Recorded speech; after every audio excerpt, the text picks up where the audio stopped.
meeting, because remember, the Election Commission is set to announce the poll dates in Gujarat. It's expected that this is one of multiple meetings in which senior leadership within the BJP will decide who their candidates are going to be for these elections. As you can see on your screens, Amit Shah chairing that meeting. You'll also have the Chief Minister of the BJP from Gujarat. He'll be present there too. Remember, the BJP has been in power in Gujarat for more than 25 years. They're looking very much to continue that reign. The Aam Aadmi Party is hoping to make a footprint in the state, and obviously the third party there is the Congress. Now, you'll remember that one of the controversies that the Gujarat BJP has seen is a change in Chief Minister midway through the term. 2021, you saw a change in the Chief Minister, and questions remain over whether the new Chief Minister will be the next Chief Minister of the state too, whether the BJP will continue to endorse him. The Aam Aadmi Party, remember, has said that they're going to reveal who they're going to be endorsing as Chief Minister tomorrow. So we will come to know who the key challengers will be. Right now, my colleague Siddhant is with us on the ground. He's actually right outside the offices from which these visuals are coming to you. Remember, key issues that are going to be there for the Gujarat elections. All right, before I go to them, my colleague Siddhant is with us. Let's go over to him, in fact, so he can highlight some of these questions for us. Siddhant, in the visuals, obviously, Home Minister Amit Shah, walk us through who else is present there as we speak. Well, look, this is a state parliamentary board meeting. Well, many are saying they call it core group meeting here, but officially it is a state parliamentary board meeting. This is what BJP officially has confirmed it to us. So now Home Minister Amit Shah is there, C.R. Patil is there, Chief Minister Bhupen Patel, Central Minister Purushottam Rupala, former Chief Minister Vijay Rupani, former Deputy Chief Minister Nitin Patel, R.C. Faldu, Surendra Patel, Bhupen Singh Chudasama, Ratnakar, Jashwant Bhagor, and many others. So this meeting has started, and we have access this exclusive shots of the meeting which is currently underway at Kamlam headquarters of Bharatiya Janata Party. So we have also been told that in total 47 constituencies are going to be discussed. So observers were sent by Bharatiya Janata Party and in fact there were a couple of meetings with observers also before today's meeting. Now Parliamentary Board will look into the observers report, and in fact in total 47 constituencies are going to be discussed today, and 12 districts and one urban area, city, will be discussed out of these 47 constituencies. So this is what the sources in BJP are telling us. Also, this meeting is going to last for next 3 days. So Home Minister Amit Shah is going to be in Gandhinagar, at BJP headquarters in Kamlam, and he will be holding this meeting of core group, and also he will hold couple of other meetings related to elections. So today elections are going to be announced by Election Commission. Before that, Amit Shah has already arrived in Gandhinagar to review the election related work of the party and also to finalize the list at a state level. Then this list will be sent to the Centre Parliamentary Board for the final approval, and after which the names are going to be announced. The candidates' names are going to be announced. So this very visit of Amit Shah is crucial as far as strategy making, strategy making is concerned, as far as deciding names are concerned, but also to build the overall momentum. So Amit Shah, who comes from the state of Gujarat, is also a member of parliament from Gujarat and has held key portfolios when Prime Minister Narendra Modi was the Chief Minister of Gujarat, understands the politics of Gujarat very well, and this is perhaps the reason that he has the full authority and responsibility of the state election. And in fact, the state parliamentary board meeting, or for that matter, the core group meeting, which many are correcting me, they say that it's a core group meeting which is happening. So for that meeting, in fact, Amit Shah is here. That's my colleague Siddhant. He's with us on the ground as we speak in Ahmedabad. Now remember, we are just a few minutes away from the Gujarat poll dates. They're going to be announced. 3 colleagues of mine are bringing you all of our next coverage. Maria Shakil, Anand Narsiman and Shivani Gupta join you in our next segment.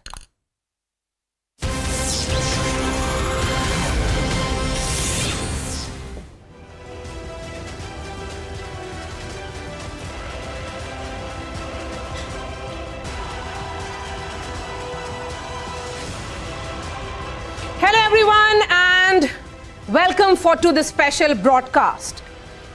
With me in the studio, Anand Narsimhan, right here, and also Shivani Gupta. Anand, it's an important battle, as they say. What is at stake for the BJP, according to you? Well, 2.5 decades of the BJP in power in Gujarat. It is perhaps wanting to erase the shock of the last time when they just about got up to 100, and that is something which Prime Minister Narendra Modi would want to do away with. Ladies and gentlemen, the Himachal Pradesh goes to polls on the 12th of November. There is so much that is at stake for the BJP ahead of the 2024 elections. A sweeping change of the government 1.5 years to the time that this government completes its tenure as on February 18th, 2022. And with the expectation that this time around, the mission is to get at least 150 seats. It's all. And who's there in the opposition for them? Is it the Congress? Is it the Aam Aadmi Party riding on the success of Punjab, wanting to make a dent? Well, all of that. And Anand, for the moment, it appears to be a one-horse race. And Shivani, all of us who have covered the elections on the ground, we often talk about pro-incumbency or anti-incumbency. And how do you define when a party returns to power? It is the party that is returning to power, or a party which is continuously uninterrupted winning a state, not the chief minister. Because in the past, what we have seen, Tripura, multiple states, it is the face that wins a state, not the political party. So for the BJP, there's much more in it. Yeah, you know, last time around, as Anand was saying, and we'll show this on our magic wall, they did come as close as ever gotten for the BJP in losing that citadel of Gujarat. But a lot has changed since 2017. And it's not even about what happened in the 2019 Lok Sabha elections. The scenario has changed. The politics in Gujarat has changed. What has remained constant is BJP politics. What has changed is the opposition politics. Absolutely. So the Election Commission of India is going to hold a press conference at 12 p.m. to announce the schedule of the Gujarat Assembly polls. The tenure of the present assembly in Gujarat is all set to expire on February 18th next year. And remember, the BJP has been ruling the state for nearly 25 years. Yes, you heard that right, 25 years. Meanwhile, the Arvind Kejriwal-led Aam Aadmi Party is trying to make an entry, and certainly they are feeling upbeat after their victory in Punjab. Will they be able to make any kind of impact? Well, for the moment, let's get the reporters on the ground. Arunima is joining me live from Vigyan Bhavan, where this announcement will be held. I can see Pallavi Ghosh live with us. We also have Rupashri Nanda, who covers the Aam Aadmi Party for us, and also Siddhant. He is the reporter on the ground outside in Ahmedabad, where that key meeting is being chaired by Home Minister Amit Shah. Arunima, coming to you first. There was a lot of anticipation last time around when the Election Commission held that press conference, whether it will be a joint announcement of Himachal and Gujarat.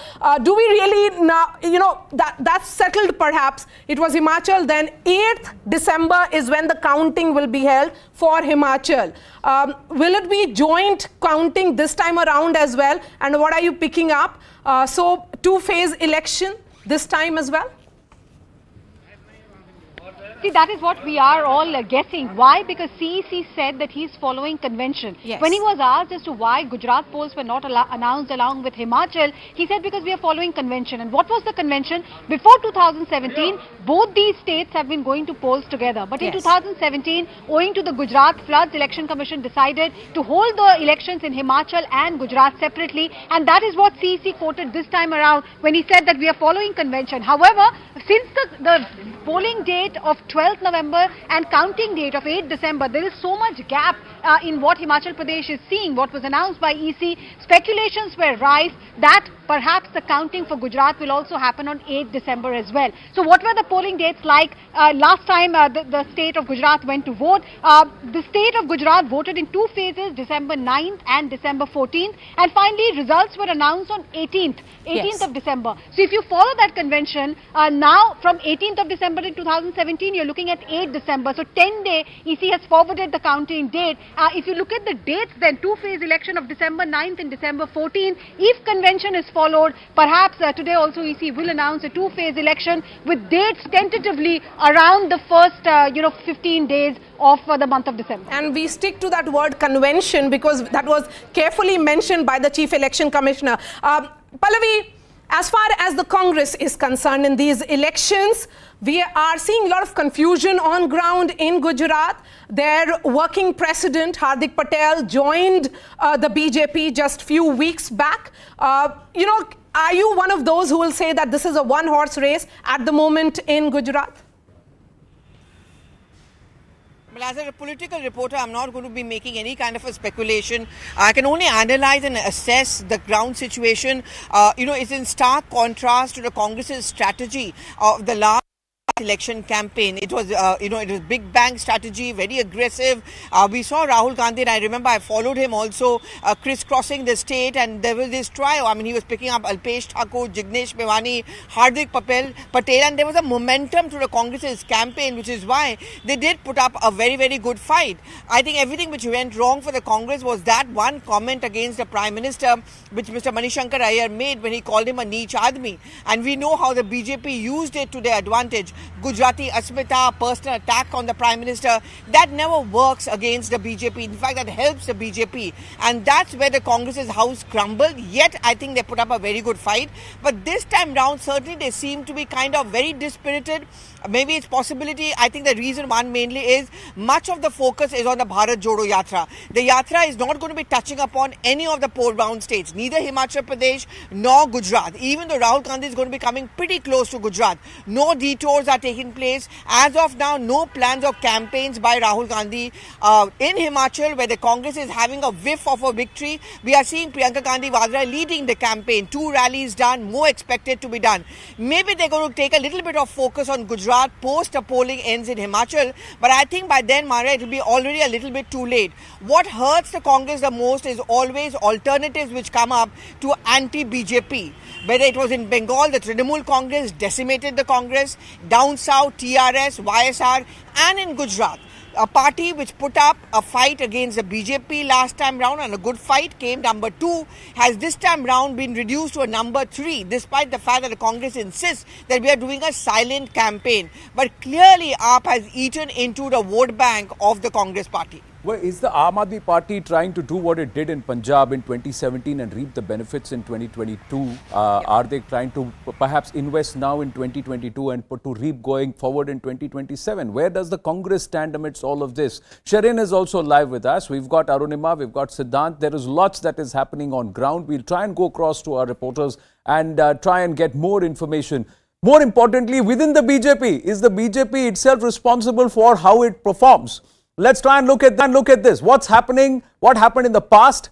And where is it that they would want to be in the future going forward? What's the target that's been set? Now, this is what happened. The BJP just about barely got to 99, less than 100. It was a shocker that came about. Many thought that it's going to be a mega upset. But it was the Prime Minister, perhaps, who single-handedly swayed things towards the end. And that flight, that seaplane that took over, that's where perhaps the final 2 days, final 48 hours, perhaps it changed and the BJP got up to about 99 and getting that majority which is required in that House of 182. But this time around, the mission is to ensure that the opposition remains in single digits. That's perhaps the diktat that's gone out from the top leadership, the Prime Minister himself. And Maria, you will know that this 99 is not acceptable. What they want is nothing less than 150, 160 perhaps. That's the target that's been set. Yes. And the Prime Ministership, the entire shift of government, change of government, Rupani going out, Patel coming in, Harsh Sanghvi, a youngster made MOS home, all of that 18 months from polls was with the intention that there is no anti-incumbency. And then, as Amit Shah famously says, चुनाव स्पष्टता से लड़ा जाता है और चुनाव का लक्ष्य जीत होता है. That is quintessential BJP. They have put in all their might in this election. This is the home state of Prime Minister Narendra Modi. This is the state where he talked about Gujarati Asmita. This is the state. The Gujarat model is what he shared with the rest of the country. Let's get this number. This 77 of the Congress. Now, Shivani is there on the magic wall. Zaka is off, bringing up a surprise for us later this evening. And that's going to come from the south of the country. I'll say that. But you're on the wall. We'll come to you on the wall. And let's try and quickly look at what you have set up for us. This 77, how much of it will now swing back to the BJP now that there is no Patidar?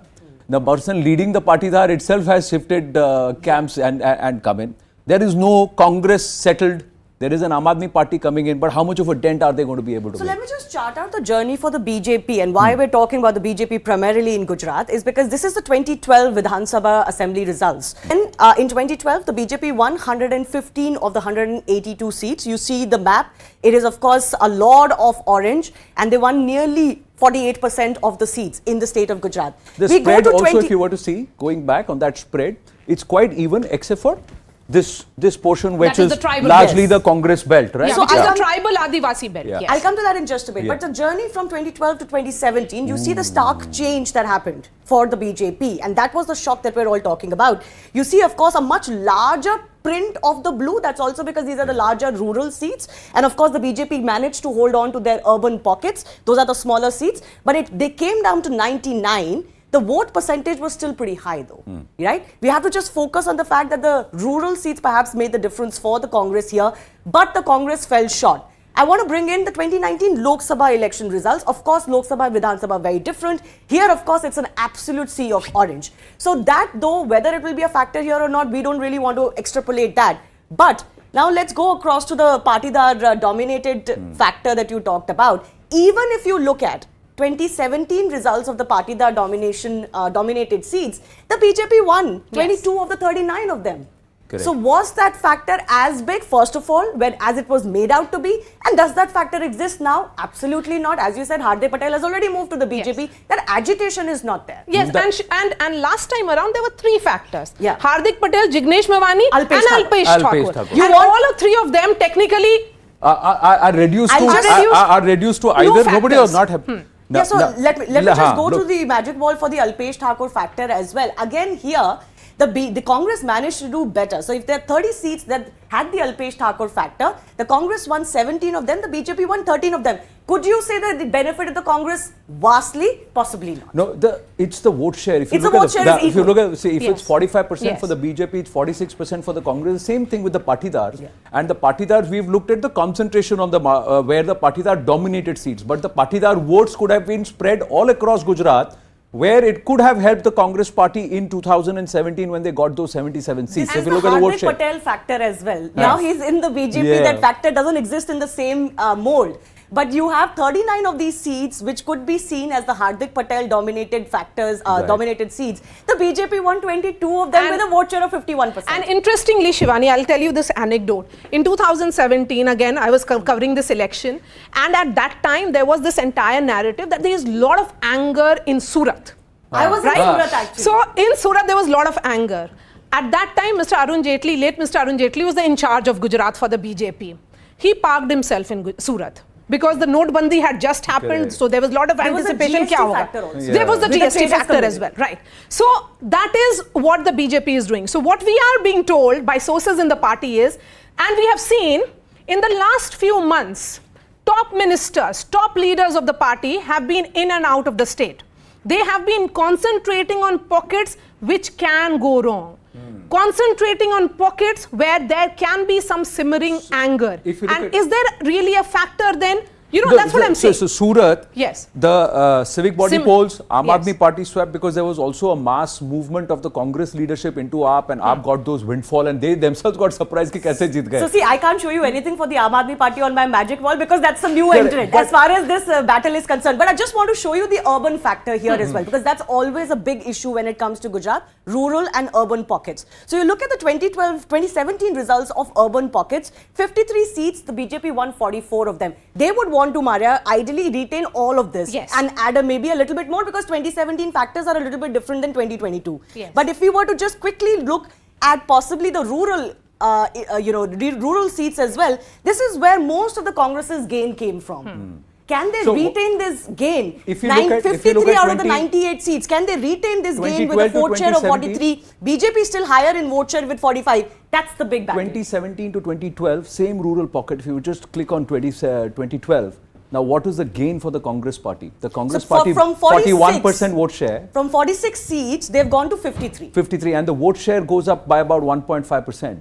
If you look at the vote share goes for the Congress up from 41.38. These are as big gains as the Congress could hope to make in Gujarat. They couldn't quite form the government, couldn't quite capitalize. That's the big failing of Pallavi the Congress Ghosh is on with us. Pallavi, Whereabouts is there a dissonance for the BJP this time? Or from the Gram Panchayat upwards, they have ensured that there is nothing short of 150 this time? That seems to be the target that's been set.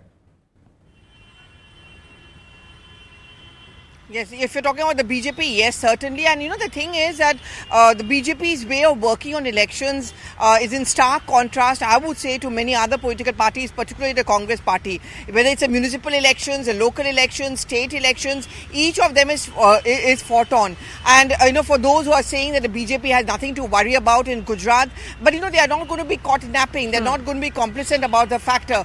But I would also like to draw attention very quickly to one comment which was made by the Prime Minister recently when he was in Gujarat, when he actually said, don't underestimate the Congress party, wo log chupchap apna prachar kar rahe hain. The reason is very simple. That was a very shrewd comment which I think came in because the anti-BJP votes gets divided. That's exactly what the BJP's calculation would be.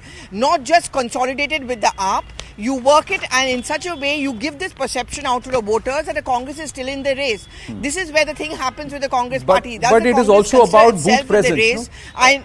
Pallavi, if you were to see every political party, no matter how much of hawa you want to make on media, the point is on ground, how many booths are you present? So is the Aam Aadmi party present in the number of booths that the Congress party will be present, which has predominantly been there as a principal opposition over 25 years? So that is also there. And for the BJP, what is their Achilles heel this time? Last time around, everybody thought that the Patidar agitation will be their Achilles heel. This time around, what's their Achilles heel this time? Or are there no chinks in the armor? No, I don't think Patel, yes, the Patidar Patel agitation was something which really went a dent into that area. I also would say the tribal votes worked in the favor of the Congress party last time round, which is why Rahul Gandhi was concentrating his bus yatra, which we were all following, largely as far as the tribal belt is concerned, the rural area is concerned.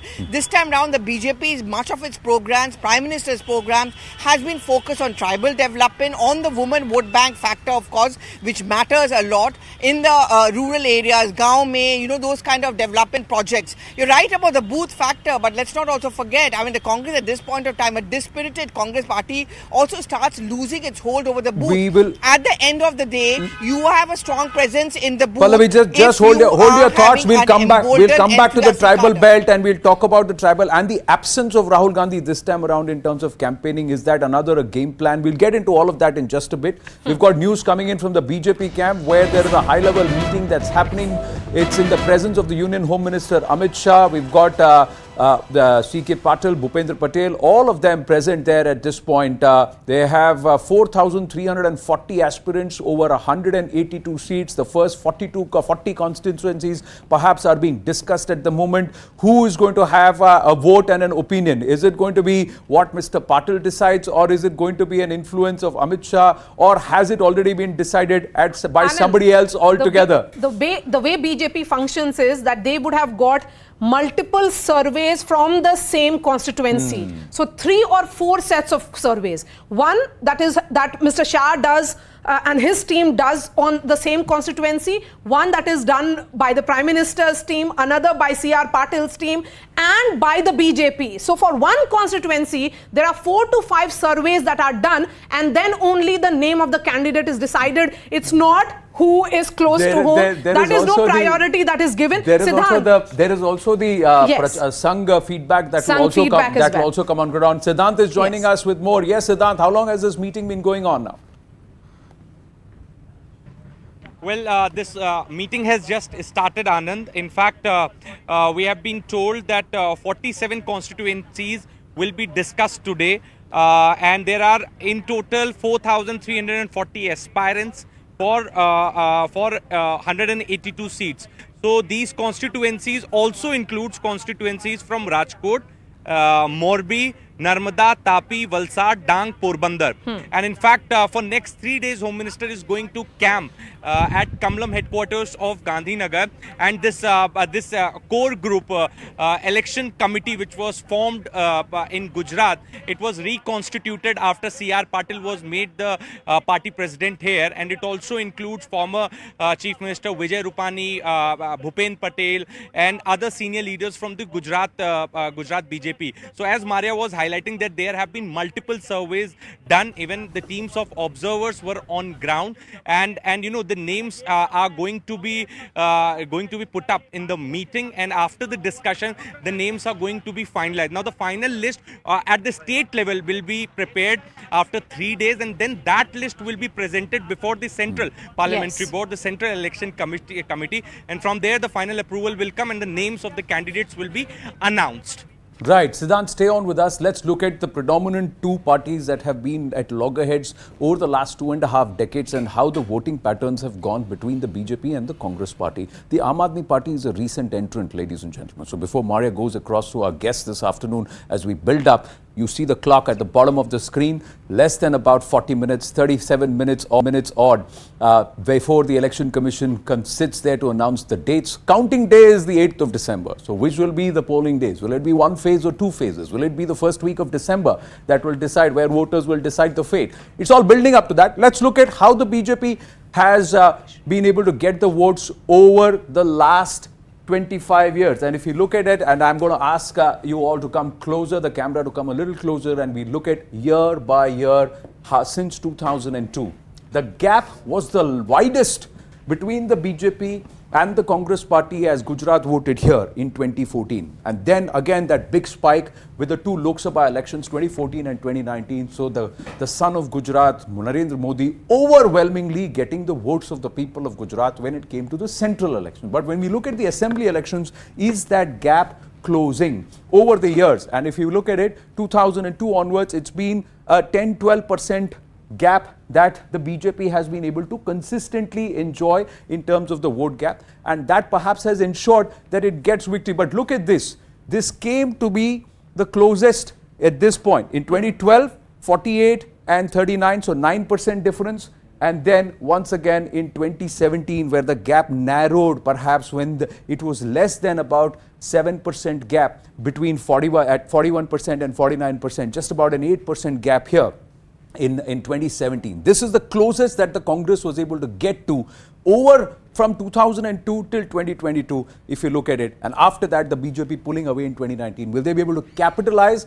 That's what we've got to see in 2022. And Anand, there is another factor.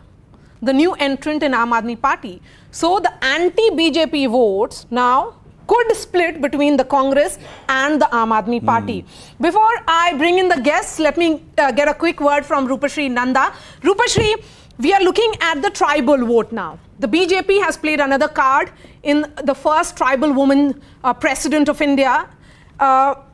In fact, 15% of Gujarat's population is ST. And that's a crucial vote bank because there are 27 reserved seats. There are 47 assembly seats in Gujarat, which has ST population of 10%. Is that what also Aam Aadmi Party is trying to woo? Well, absolutely. In fact, if you look at the trips that Arvind Kejriwal has made to Gujarat, he has repeatedly gone to Banaskantha. And Aam Aadmi Party also believes that it has some strong tribal candidates in Banaskantha district, in the tribal belt also, and also in North Gujarat. But the party's main strength or stronghold, actually, according to its own strategies, are Saurashtra and Surat. Aam Aadmi Party has already declared 108 candidates, and tomorrow Aam Aadmi Party chief Arvind Kejriwal is going to declare the party's chief ministerial face. It is very likely that Isudan Gadvi, who belongs to the OBC caste, is going to be the CM face of Gujarat. Now, OBCs constitute 48% of the population in Gujarat. Apart from that, Aam Aadmi Party also believes that it has a strong candidate in Gopal Italia because in spite of the fact that he's controversial, he has attracted some attention and has played a role in the Patidar agitation. And if you look at Arvind Kejriwal's focus also, even though he's in Himachal today, from tomorrow he will be in Gujarat and he'll be stationed there in Gujarat for the coming few days. And since Aam Aadmi Party won Punjab elections, Rupashri, just stay on. We've got another update from the Aam Aadmi Party corner, and I'm coming back to you that the Aam Aadmi Party with Arvind Kejriwal touching down in Gujarat on Friday is also going to announce its chief ministerial candidate on Friday. So even as the poll dates are being announced, we've got the update coming through that the Aam Aadmi Party will announce its chief ministerial face for Gujarat tomorrow. Somehow they seem to have pulled out of Himachal, although they say they're still in the mix and they are going to create a little bit of a flutter there. But somewhere it looks like the AAP has decided their focus state now is going to be Gujarat. It's not gone down well with some of the top leaders in the BJP who find the AAP as an irritant in Gujarat at this point. But Arvind Kejriwal and the team AAP seems to feel that if they focus their energies in Gujarat, where there's a vacuum in the opposition, where the Congress seems to be the weakest, they can emerge as a strong challenger. And somewhere it seems that what they tested in Punjab could perhaps they are trying it out again in Gujarat. But who is going to be the chief ministerial face? Rupashri Nanda, do you have, can you drop us a hint? Is it going to be Gopal Italia itself or is it somebody else? And is it Arvind Kejriwal who will make the announcement? Well, Anand, our sources have told us that the battle is clearly between, Isudan Gadvi and Gopal Italia. It is very unlikely that Gopal Italia is going to be the chief ministerial face of Aam Aadmi Party. And the party seems to be zeroing down on Isudan Gadvi. Now, Isudan Gadvi is 40 years old, has a clean image, belongs to a farmer's family, comes from the Gadvi caste, which is an OBC, which comes amongst the OBCs in Gujarat. And now, as I was pointing out earlier, they constitute 48% of the population. Now, Aam Aadmi Party's calculation is OBCs, SCs and minorities.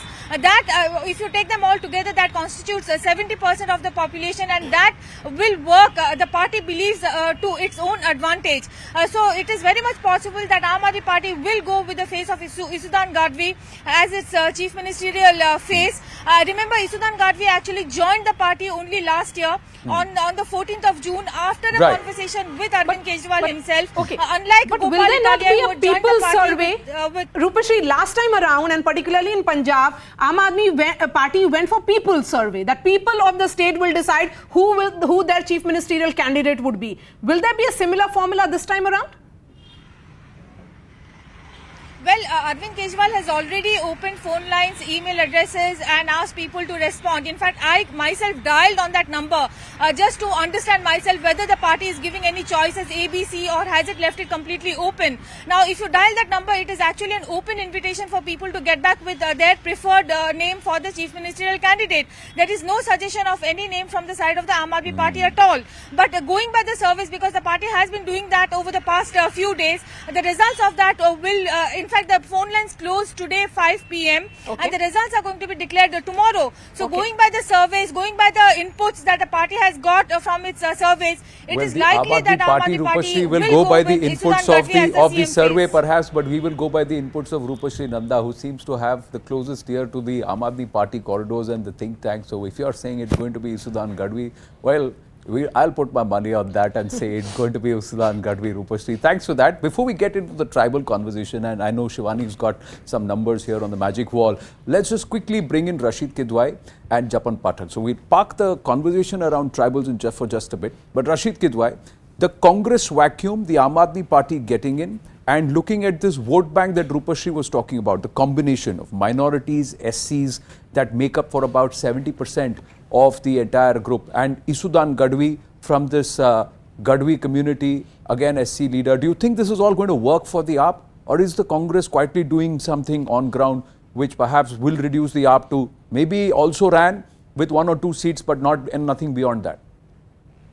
Yeah, Anand, in Delhi, all kind of, gossips or, this kind of talk is there. There is some kind of tacit understanding, as if you see the AAP has left Himachal for the Congress and it is making inroads in particularly in urban parts of Gujarat and trying to take on that. So these are there is no you look at on the face of it, the Congress and AAP have been at the loggerheads. So there is no possibility of tacit understanding. But political parties do work these kind of alliances and tacit understanding. So I think in Gujarat and Himachal, there is going to be a case for it.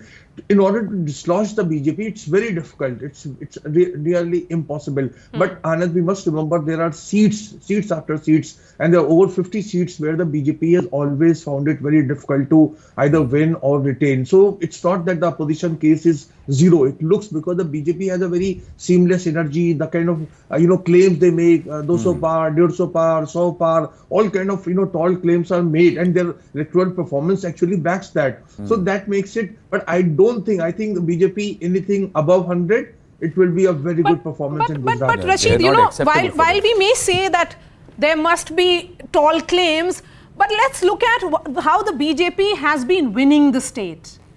The chief ministers have changed, but the BJP continues to win, because that's where Japan Pathak, brand Narendra Modi comes in. And that is where it is Narendra Modi who is winning the state, or who wins the states for his party. What has happened in Uttarakhand? The chief minister lost from Khatima, but Uttarakhand was won by the BJP. Similar example, nobody thought that Goa will be won by the BJP. The Goa government is won. I mean, the state is won. So similarly, when I'm looking at that factor, is Aam Aadmi Party doing the right thing or the wrong thing by announcing the chief ministerial face? Because whatever said and done, it's not Bhupendra Patel who's contesting the elections this time around, or it was not Vijay Rupani last time around, it was Prime Minister Narendra Modi. Japan Pathak? Yeah. Well, so they have positioned this campaign as double engine ki sarkar. Yes. So Narendra Modi's face is also there, and Mr. Patel is also there. So the whole campaign is designed around this double engine ki sarkar, and you should not miss that point. Bhupendra Patel is a Kadwa Patel community leader and Prime Minister's face as a leader. So there is a combination of both. Okay. Right, combination of both, but the fact is double engine में सबसे बड़ा engine is Prime Minister Narendra Modi, and Gujarat to garch hai, and this time around they cannot afford something around 100-110. Rashid bhai, that's not acceptable from the Prime Minister himself. It is not acceptable. Forget everybody else around the ground leaders. The Prime Minister will not take anything about less than 150. Somewhere that one gets that sense. But let's bring in the tribal aspect and that conversation, Shivani, and where does it... So, you guys have been discussing multiple factors. Yeah. There's tribal factor, there's Muslim factor, there's the OBC factor. Let me just look at break down all of them. So, look at the tribal factor. These are the 2017 Gujarat Assembly results. There are 30 seats which are tribal dominated. The Congress won 15 of them, the BJP 12. But here's the twist. You look at the vote share, the Congress has a lesser vote share by almost 5% than the BJP. So, let me just go across to, let's say, the Muslim dominated factor. Now, this is again something, these are lesser number of seats really which are, Muslim dominated. These are 12 of them that we've identified. If you look at here again, it's not as if it is anti-BJP, right? The seats have been divided 6-6 out of the 12. The BJP though enjoys a much better vote share than the Congress party. Even and then Muslim dominated area. Even though it is Muslim dominated, that factor, how much of that exists anymore in Gujarat, frankly, is a question mark. And then, of course, is the OBC factor. This is the largest factor, as all of you guys have been discussing. These are 75 seats dominated by the OBC caste overall. The BJP won 39 of them in 2017 with a vote share of 47% nearly. The Congress not too far behind, 34. Vote share slightly lesser in percentage-wise, but this was... You have to factor in, this was when the Congress was its peak in Gujarat. Best case scenario. Are they going to be able to match this scenario? Forget about better this scenario, which they need to do to defeat the BJP, frankly. What was the scenario in 2012? So 2012. If you want to look at the OBC dominated case, it was clearly BJP again. So they managed to improve it, the Congress party, but not by that much. So all of these factors. And Shivani, last time around you had an OBC leader along with among the three boys who were protesting or were part of that movement, there was an OBC factor as well. Maybe in hindsight we can say this, that factor was overblown or blown out of proportion, but it was a good fight. Congress gave a good fight last time around. Their problem is, you were talking about the Aam Aadmi Party. The Aam Aadmi Party is the new kid on the block, there is no denying that. But the energy the Aam Aadmi Party is bringing to the Gujarat campaign is nowhere close to what the Congress Party is doing. The Congress Party has launched its 5 yatras now across Gujarat. The Aam Aadmi Party has already declared 108 of its candidates. They are not leaving anything to chance. They are running that last 2 laps. They are actually doing the sprint, the Congress, whereas the AAP has already run its sprint. If they're relying on the fact that the AAP is new and the Congress is entrenched, but that possibly could be a mistake. And Shivani, they are also saying that there is something called a silent campaign. But before we take a break, I want to understand what is the silent campaign actually? ये जो OBC का 46.97% in 2017 है, आप 2012 में देखो वो वही 46 ही है. The Congress has pulled it from somewhere else. ये 46.32 and 46.97. BJP has retained its OBC base despite a mood which said that the wave is different. So others में से निकला. So let me ask that question to Rashid. Rashid, Ashok Gehlot is the in charge of the Congress party for the state of Gujarat. He has been in Gujarat for the last 2 weeks. But tell me, what exactly is a silent campaign that the Congress party is talking about? What is a campaign which is silent? I think, Maria, it's not silent. It is localized because clearly Rahul Gandhi doesn't want to become a face in Gujarat elections, unlike 2017. And Congress, as part of strategy, you may mock it, you make fun of it, you may be dismissive of it, but they're fighting election on a very localized issue. There is no, they're not making it as a national thing that they don't want to bring it Mr. Narendra Modi. So they're trying to learn from mistakes from the past. It's not an easy thing to do, but there are a lot of local factors are there. And remember, when people get fed up, I don't know when will it happen in Gujarat, but we have seen in Bengal what happened that, the left ruled for 30 years. And every time the Congress and Trinamool and other parties would give a try. And finally, one day, in 2011, it happened. So I don't know when will it happen in Gujarat, but then people will voting against the BJP and they would not be so much concerned. Rashid, all these examples that we are looking at, there has been an example of Tripura and other northeastern states as well, where the chief minister has been in power for 25-30 years. But let's not forget that there was a people's movement which was led by a political party. In case of Bengal, there was Mamata Banerjee who led a movement on the backdrop of the factory, the Tata factory. Nandigram, so what is that? Is that something like that happening here? We are not seeing that. Japan Pathak and Rashid, stay with us. This remains our top focus. In another 10 minutes, we'll be going straight to Vigyan Bhavan, where the Election Commission will be making that announcement of dates for poll-bound Gujarat. Stay with us.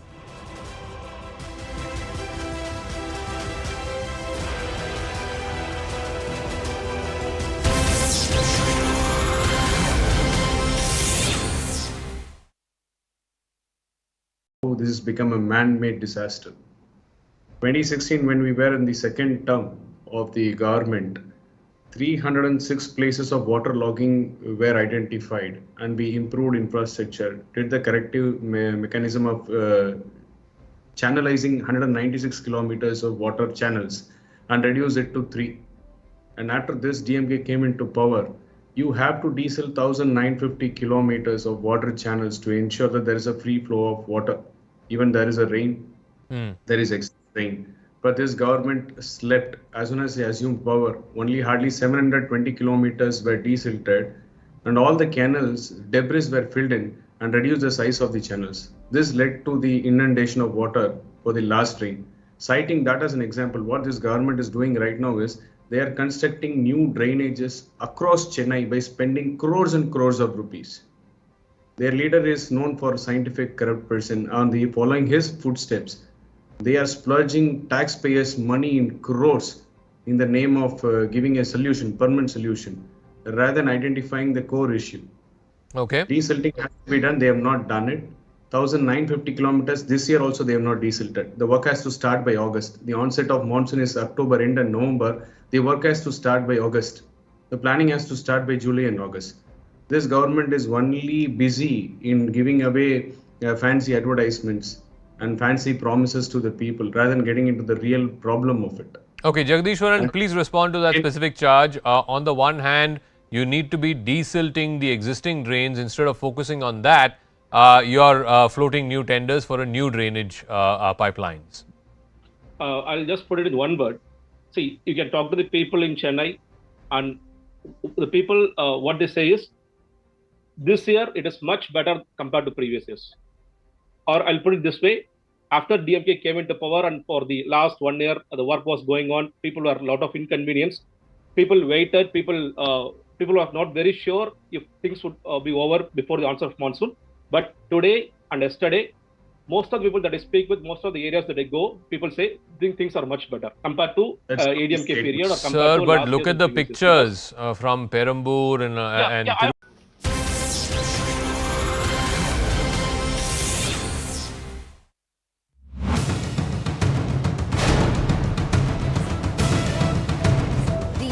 will be briefing about those very crucial poll dates. The Election Commission had released the dates for the Himachal elections, which are happening just around the corner on November 12th, but they held back the dates for Gujarat. The Election Commission, of course, is now going to be announcing the poll dates. As I said, likely to be over 2 phases, counting likely to be on the 8th of December, along with that of Himachal Pradesh. As to why the delay, well, of course, it's the prerogative of Election Commission. You know, as we've been saying all along, several factors are taken into account when the dates are fixed.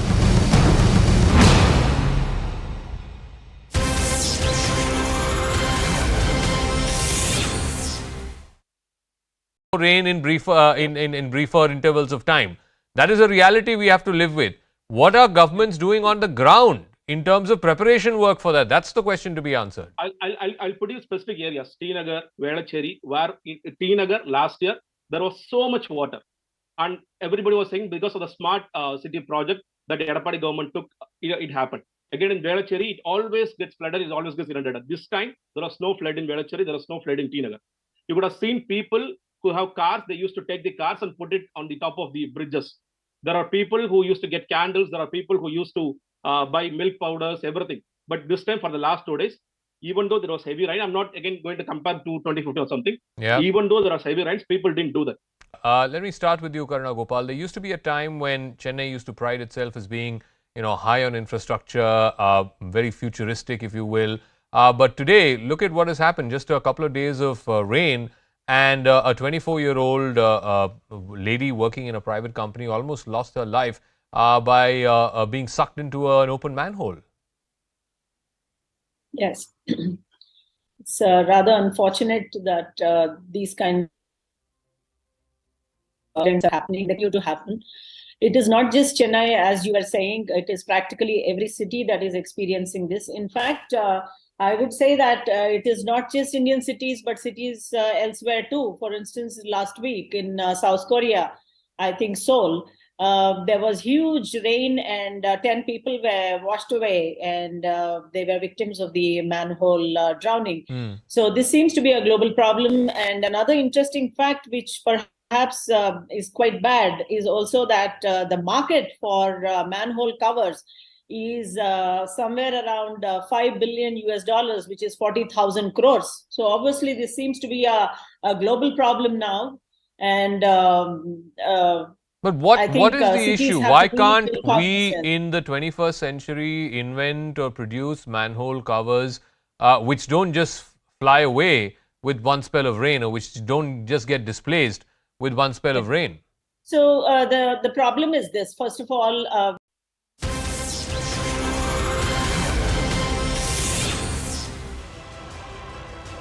back on the special coverage as we are building up to the poll date announcement, and as a departure from norm, this time around the Election Commission is going to do it from the Akashvani building, ladies and gentlemen, All India Radio building. Arunima is joining us with big announcement. There is deployment, boots on ground. 1,500 troops from the CRPF have been deployed in Gujarat. Total deployment around the elections could be around 30,000 troops. Especially surprisingly, as Shivani was just telling us during the break, it's surprising because reports suggest that this time around the number of critical zones in Gujarat is the least number over the last 2 decades odd. But there are going to be nearly 30,000 troops on ground. So let's ask Arunima, what's the thought process behind this? Critical zones come hai, but boots on ground 30,000. Why, Arunima? It could be lesser, Anand. You know, last time 32,000 total central forces were there on the ground, along with about 60,000 state police. That was also the year when Gujarat was battling floods. So perhaps in some areas, more booths were needed to help voters come out of critical areas and reach the booth. This time around, already 162 companies of CRPF. Each company has about 100 troops there. So 162 company means more than 16,000 troops from CRPF and more than 40 companies from the BSF. So total of about a little more than 20,000 are already there on the ground from the main 2 paramilitary forces of CRPF and BSF. Additionally, some forces from SSB, from ITBP could also go, but total deployment will be slightly lesser than last time. Perhaps the reason could be, like you and Shivani have been pointing out, that critical zones are less this time. But Election Commission, before holding this press conference, you can see there the last minute paraphernalia being readied on stage there. This is the Rang Bhavan auditorium of Akashvani. Like you said, This is at least a departure from convention. Election Commissioner last time said we are following convention, and that is why Himachal and Gujarat are not being announced together. But at least one thing is a departure before you tell us from more convention. about the press conference, I just wanted to understand from you this deployment story a little bit better. Now, these are election date announcements, and then deployment has been made even for the election date announcement. Do you see parallels of this happening before, and what could be the factor involved here? No, not really, Shivani. This is preparatory arrangement. You know, in the run-up to the elections, forces are deployed because what happens is central forces from all over the country reach the headquarters. Once they reach the headquarters, then the local district officials decide which district they should be sent to, which taluka, which tehsil they should be sent to, and that movement takes time. That is why just before announcement of the polls, before the model code of conduct sets in, after the announcement today, the model code of conduct will be there in place. So before all of that, central forces have been told, central paramilitary forces have been told how many booths are required, and they've all been brought together and they're reaching headquarters. From here on, their movement towards smaller locations. Why these booths? When kuch to hai, what is happening? You know it better. 12 minutes ahead and piche there are slide presentations. So 2 points I want to understand. Why these booths on ground? And secondly, are there two phases or one phase? Piche wo presentation mein kahin leak to nahi hua? Not really. I wish, Anand, that I could give you the information before CEC announced that. Even when he begins the press conference, trust him to first give you the breakup of what is the total voter population, what is the total booth count that we are looking at. It's only towards the end, when you are at the wit's end of your patience, will he tell you whether it's a two-phase poll or not. But again, I will harp back on the line that he gave us about convention. 2017, it was two-phase polls, and all indications that this time around also Gujarat could vote in two phases. Last time, December 18th is when the counting happened. This time, in all likelihood, it will be December 8th because that's the day Himachal's counting is happening as well. So, if 8th is the counting day, New Year you need at least 3-4 days in advance. Okay. New Year ki chutti cancel for a lot of people. Anand, by 8th, if the decision comes, 31st you can go on leave. But I just wanted to tell you, if 8th is the counting, it takes you about 3 to 4 days from interior areas to bring your EVMs to the counting stations. So most likely by 4th you will see, 4th or 5th you will see the second phase, and by the end of November or 1st of December you could see the first phase. Let me bring in the guests again. To confirm that. And 1962 is when the first election was held in the state of Gujarat. 14 assembly elections held till now. Today is the 15th election announcement. Just for a quick recap of our viewers, 182 assembly seats, 142 are general seats, 13 are reserved seats for SCs and 27 reserved seats for STs. Japan Pathak, this is an important election. BJP is hoping that in the absence of the three factors last time around, they will be able to come up with a surprise, perhaps better their tally, the best one certainly, which was in 2002. Well, yes, in 2002, BJP had its highest tally, and which was 127 out of 182. Yes. And BJP's one target is to cross that figure this time.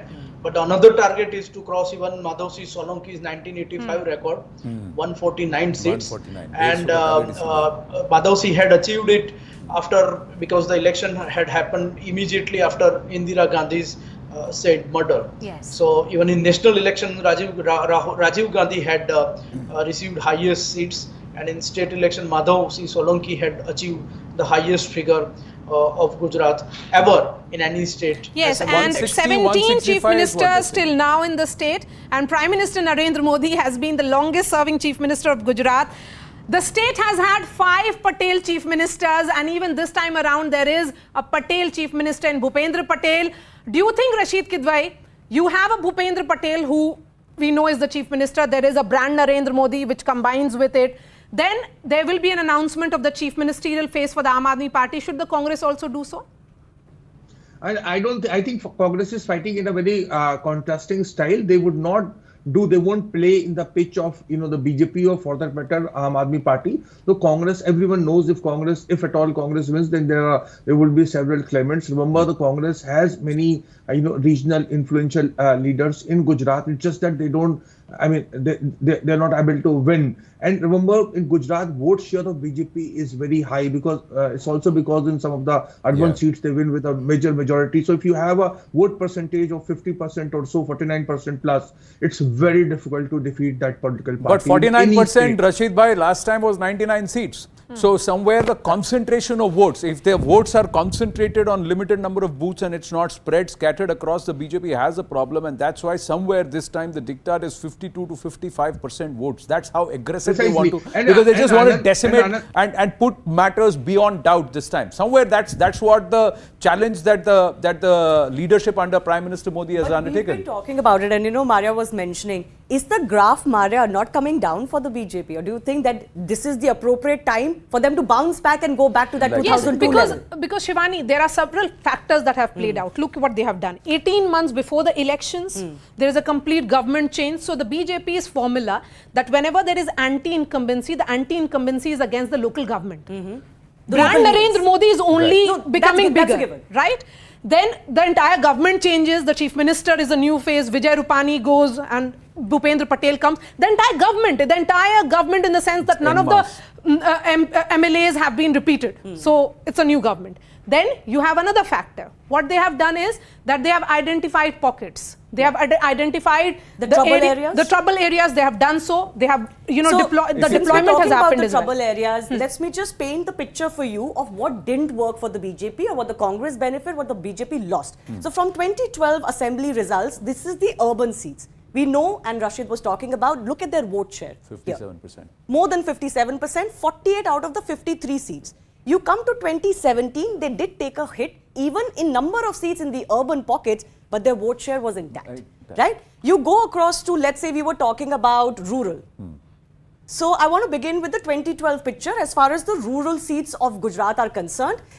BJP 47, vote share 43%, Congress 46, there and thereabouts, vote share also there and thereabouts out of the 98. You come to 2017, the Congress went ahead of the BJP, 153 seats, vote share was the same. Again, the vote share of the BJP is higher than the Congress party. So this has been a little bit of a hiccup for them, but I don't think the hiccup is so bad that they cannot recover from it, which is what I'm talking about. Can they bounce back to their previous levels, the pre-2017 levels? The previous levels is of seats, you're saying, because vote share-wise, they are nearly about 50%. Absolutely, you don't form the government on the vote basis of vote share. But there's all semi-urban factor also. I'll just quickly wrap this up. This is 2012.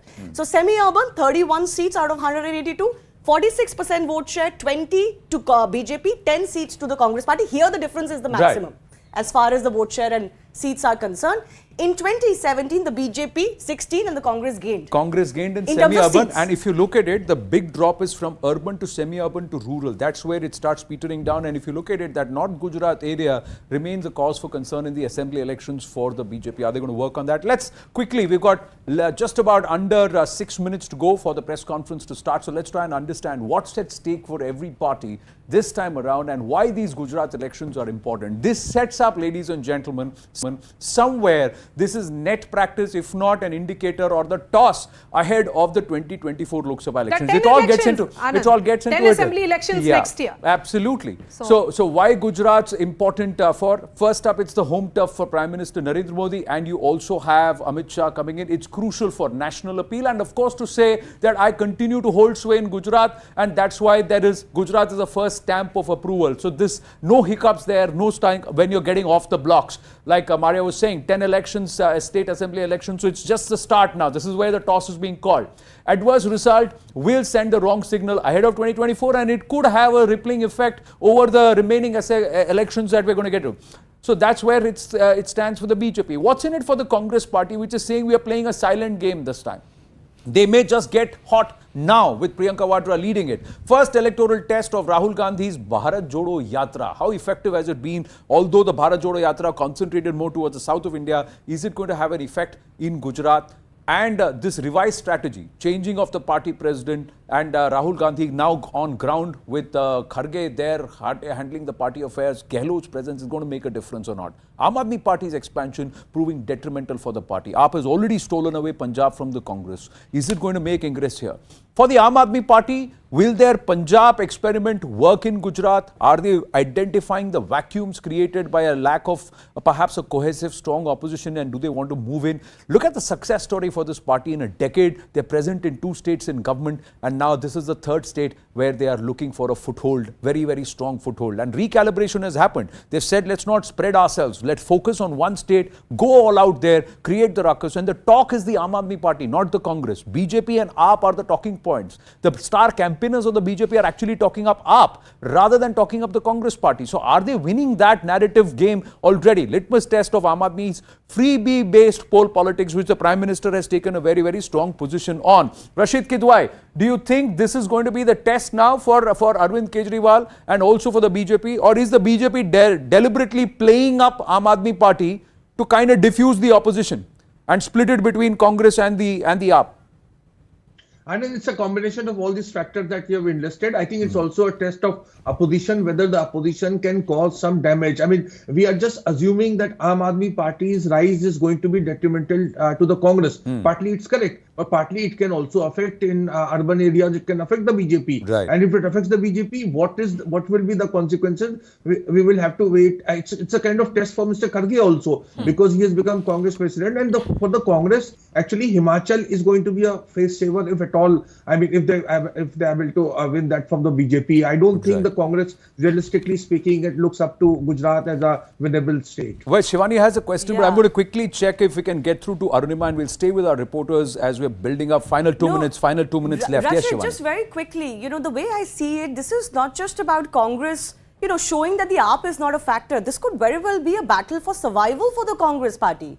This could be an existential battle for the Congress party in the state of Gujarat. We've seen how they've slipped in that battle in state after state. So I'm just saying that shouldn't they be more concentrated on Gujarat? Shouldn't there be more energy in what they're doing in Gujarat? This is not just about showing whether we're number 2 or number 3. This is not just about the Aam Aadmi Party. I think it's outcome that determines everything. Right. So if the Congress is able to gain, 50 plus, 70 plus and all, they live to fight another day in Gujarat. But how will they get it? That's the question, Rashid. You don't just get it by wishful thinking. No, I think, Shivani, we should not be very dismissive about it. I think there are a lot of work is being done on the ground level. There are local factors are there, and there are people who are working. I mean, the stakeholders that being, candidates, the district Congress committees, etc. So it's just because Rahul Gandhi is not there. I think Rahul Gandhi is trying to do a clever thing by not, pitching himself as a face in Gujarat, because he knows that it will become between Rahul versus Modi, and that will be very favorable pitch for the Rashida, BJP. please hold your thoughts. BJP has problems. Well, we are going to go across to Arunima and quickly take a look at what's happening at the AIR Akashwani, where the presentation is all set. Arunima, take us through what's going on around you. Do we see the Chief Election Commissioner present there? Have they already arrived? Are we on schedule to start on time? These are live visuals coming through. Yeah, I can tell you that Shefali B. Sharan, who's the Director General in charge of media, she's come and done all the technical checks of the microphones, etc. So in the next, couple of minutes or so, we are expecting Rajiv Kumar, the Chief Election Commissioner, to take the dais. All the technical tests have been done. All the slides that are going to be shown to the media, those have been checked and kept ready. You can see the board. My camera person Narayan is showing you the dais right now. So any moment now, and like we have been discussing, what will be the schedule that will be followed? Total number of voters, total number of booths, what steps have been taken to make this easy for senior citizens, for those who are differently abled, what additional steps the Election Commission is taking to ensure that every single voter is reached by EC. All of that will be first read out, and it's only after the first 25 minutes or so, or 20 minutes or so, that he'll get down to the actual business of telling us when the Model Code of Conduct. Okay, and now as I'm speaking to you, Dharmendra Sharma, who's the Special Deputy Election Commissioner, he has arrived on stage. CEC is also here. All the top of election commissioners are here. Rajiv Kumar, Chief Election Commissioner, is just taking his seat, followed by all the other officials. So any moment now, you will hear him addressing the press. I think I will hand it over to Shefali Saran, the Director General, who's just announcing the beginning of the press conference.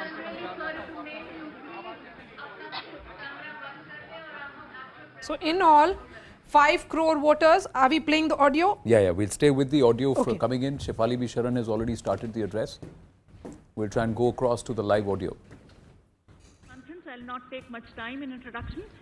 The ECI team is led by Chief Election Commissioner Shri Rajiv Kumar ji and Election Commissioner Shri Anup Chandra Pandey ji, and flanked by the senior DECs Shri Dharmin Sharma ji, Shri Nitesh Vyas ji, DECs Mr. Ajay Bhadu, Mr. Rajesh Kumar, and also Mr. R.K. Gupta. I am DG Media, Shefali Sharan. Sir, please.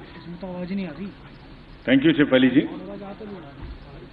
My colleague, Honorable Election Commissioner Shri Anup Chandra Pandey ji on my left, ECI officials and friends from the media gathered here today and also virtually connected to us. We meet again today for a press conference on that which most of you have been awaiting. इससे पहले कि हम press conference की शुरुआत करें, हम निर्वाचन आयोग की तरफ से मोरबी की दुखद घटना से प्रभावित सभी लोगों एवं उनके शोकाकुल परिजनों के प्रति शोक एवं संवेदना व्यक्त करना चाहते हैं. Our heartfelt condolences to the grieved families, and we pray that the departed souls rest in peace. Friends, Gujarat राज्य में विधानसभा का कार्यालय 18 फरवरी 2023 को समाप्त हो रहा है, जिसमें अभी 100 दिन से ऊपर बाकी हैं. राज्य में 182 विधानसभा निर्वाचन क्षेत्र हैं. Of the 182 assembly constituencies, there are 142 general, 17 SC and 23 ST constituencies. Subsequent to the completion of special summary revision exercise, the final electoral roll has been published for the state of Gujarat on 10th October 2022, and copies of the published electoral roll has been given to all the political parties. They were part of the process by which they were finalized at each stage, and final prints, final rolls have been given to them. During the SSR exercise, the Commission has laid special emphasis on registration of new voters, women voters, transgenders, and persons with disabilities. As you see the data on the slide, for the forthcoming Legislative Assembly elections, our teams would be ready to serve more than 4.9 crore electors, of whom about 27,000 are service electors, 4 lakh persons with disability, more than 9.8 lakh voters above the age of 80 years, and out of which 10,000 voters are centenarians. And there are 4.6 lakh first-time voters between the age group of 18 and 19. Friends, there are, after the subsequent to the provision of 4 qualifying dates, all the young voters who attained the age of 18 years between the 1st of January 2022 to 1st October 2022 got the chance to get themselves enrolled. I am very happy to inform that with this amendment, 3,24,422 additional new voters in the state shall be able to cast their vote in the election for the first time. आप अवगत हैं कि निर्वाचन आयोग की पहल पर जो गत वर्ष कानून में बदलाव किया गया था, उसके बाद से 4 क्वालिफाइंग डेट संभव है. तो इमेजिन अगर ये संभव नहीं होता तो जो ये 3,24,000 नए वोटर्स हैं इस बार मतदान नहीं दे पाते और इनको इंतजार करना पड़ता 1 जनवरी 2023 की क्वालिफाइंग डेट्स का. सो अब इनका नामांकन हुआ है तो I am sure they will come and vote also, for which we are taking extra efforts which I will connect to you later. Coming to the polling stations, मतदाताओं के साथ एक्चुअली हमारे एंगेजमेंट के 2 सबसे महत्वपूर्ण जगहें हैं. एक जब हम उन्हें वोटर बनाते हैं और एक जब वो वोट डालने के लिए पोलिंग स्टेशंस पर आते हैं. तो how is the ambience in polling station and how much is the ease of voting, that's what is another criteria that we very seriously look at. We have instructed all the CEOs and DOs to visit major polling stations personally and ensure that all facilities are available there. Total polling stations की संख्या 51,782 है और हर polling station पर average 948 polling stations होंगे। राज्य में स्थापित मतदान स्थलों में से एटलीस्ट 50% मतदान केंद्रों पर, that means 25,891। These figures are also given in the presentation which is happening and we'll provide a copy to you. इन सब स्थानों पर वेबकास्टिंग की व्यवस्था होगी। मुख्य निर्वाचन अधिकारी और जिला निर्वाचन अधिकारी लगातार इसकी मॉनिटरिंग करेंगे अपने अपने कंट्रोल रूम में। Sector magistrates will also visit on the day of polling and before that also the polling stations. Friends, सभी पोलिंग स्टेशंस पर assured minimum facility like drinking water, waiting area, electricity, ramps, toilets would be provided. No polling station would be on the first floor, they will all be on the ground floor. And we are this time deputing one additional special observer. This is a practice we are starting now and we are experimenting with this.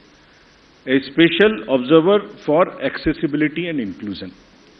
We want to get report, we want to see that our polling stations are truly accessible for women, from old age, for PWDs, for TGs, and the entire process is also inclusive. So उसके लिए हमने एक special observer Himachal और गुजरात दोनों में अभी depute किए हैं। फ्रेंड्स, मतदाता के जो वोटिंग एक्सपीरियंस है उसको बढ़ाने के लिए हमने राज्य में 142 मॉडल मतदान केंद्र बनाए जाएंगे। स्लाइड्स में आपको उनकी कुछ झलकी भी दिखाई जा रही है।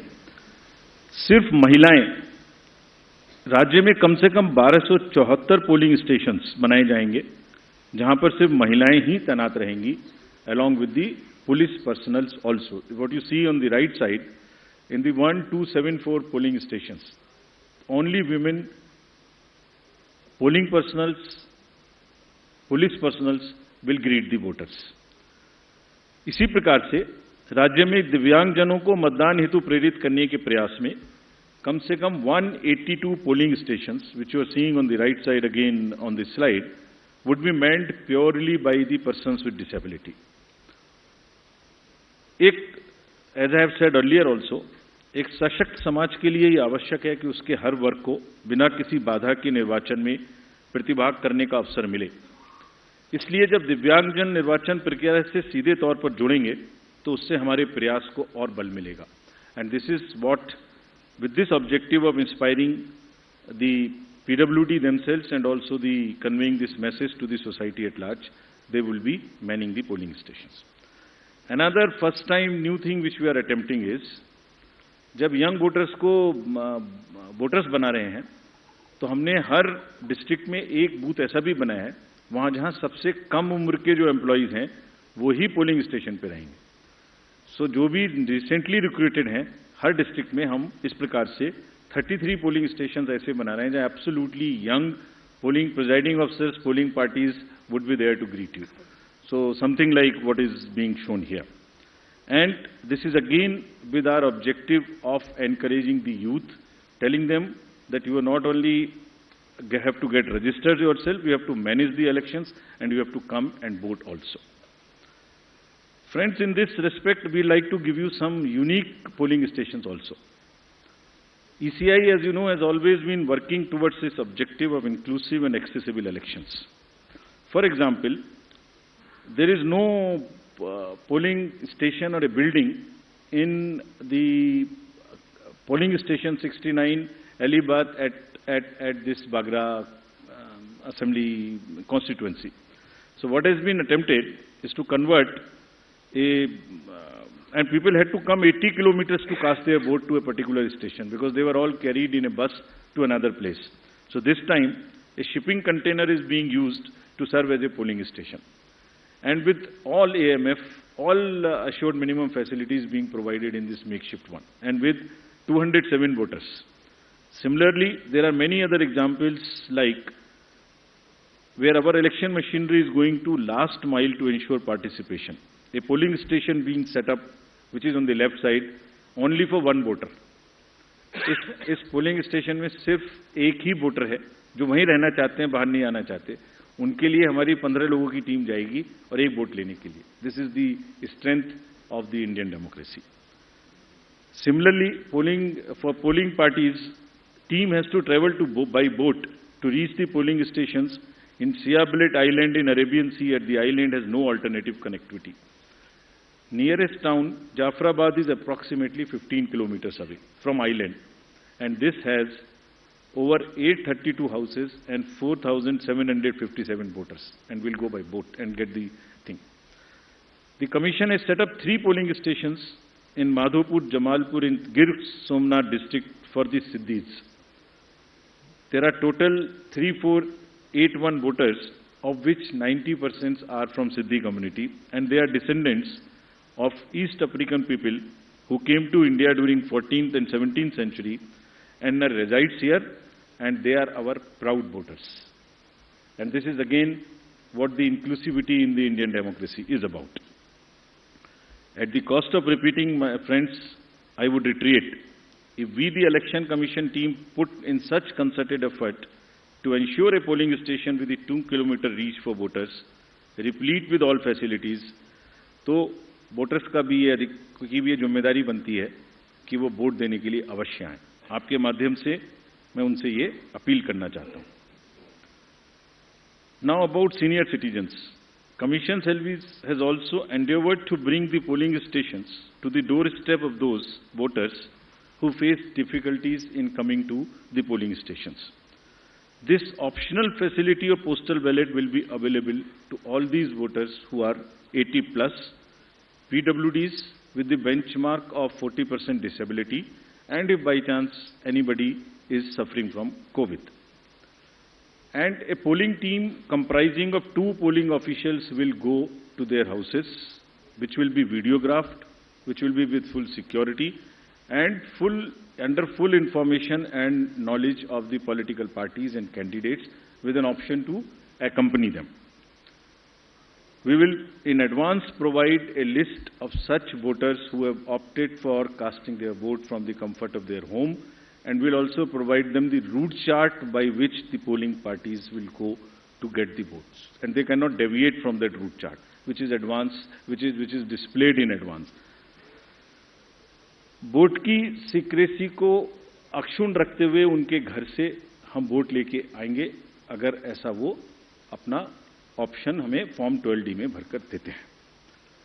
And as we always say, whatever we are today, we are because of our senior citizens.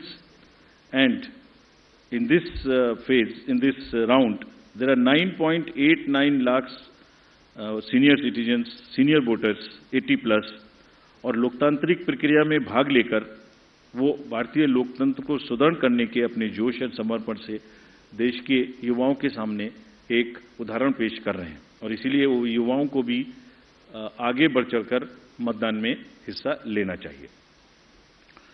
Friends, similarly, Commission is emphasizing on the empowerment and participation of all our persons with disabilities. There are 4.04 lakh PWD voters who shall be given priority for entering polling stations. Provisions would be made for designated parking spaces, and volunteers shall be available. And all this they can book if they want. This will be available on the booth, no doubt. But if they want to book it, they can book it on our PWD app. Any facility, any facilitation which the PWD voters want or 80 plus voters want, they can book it at our app. We are also similarly focusing on inclusion of our TGs, the third gender voters. For variety of reasons, their inclusion, either because of various kind of social factors, has not been complete. We are focusing on it. We want them to make every one of them a voter. We have made some of them as our icons also. So any disadvantaged group in the society should deserve the highest possible recognition and respect from all of us. And Commission is very concerned and committed to provide full facilitation, full participation in an inclusive and accessible manner to all our marginalized deprived sections, which includes the 80 plus citizens, 100 plus citizens, PWDs, transgenders. We are also planning to have an outreach in certain red light areas so that our teams go and with the fullest possible respect and secrecy and whatever is the social milieu, they get the boats made and they also get the awareness activities for the boating. Friends, 2017 की comparison में there is a 100% increase in the number of transgenders in the state of Gujarat. There are 1417 TGs who are now registered. And it's actually a sight to be seen to believe when they come forward. They came forward when we went to Gujarat last time. And the kind of enthusiasm they had in participating and even becoming our icons to convey to the others that you come and vote for us. So we very happily recognize their commitment, and there are now 1417 voters. Just to inform you, there are now 44,904 registered third gender voters in the entire country, and even counting. In this SSR, we'd again do a great, whole lot of effort to make them our voters. Friends, next is about the participation of the citizens.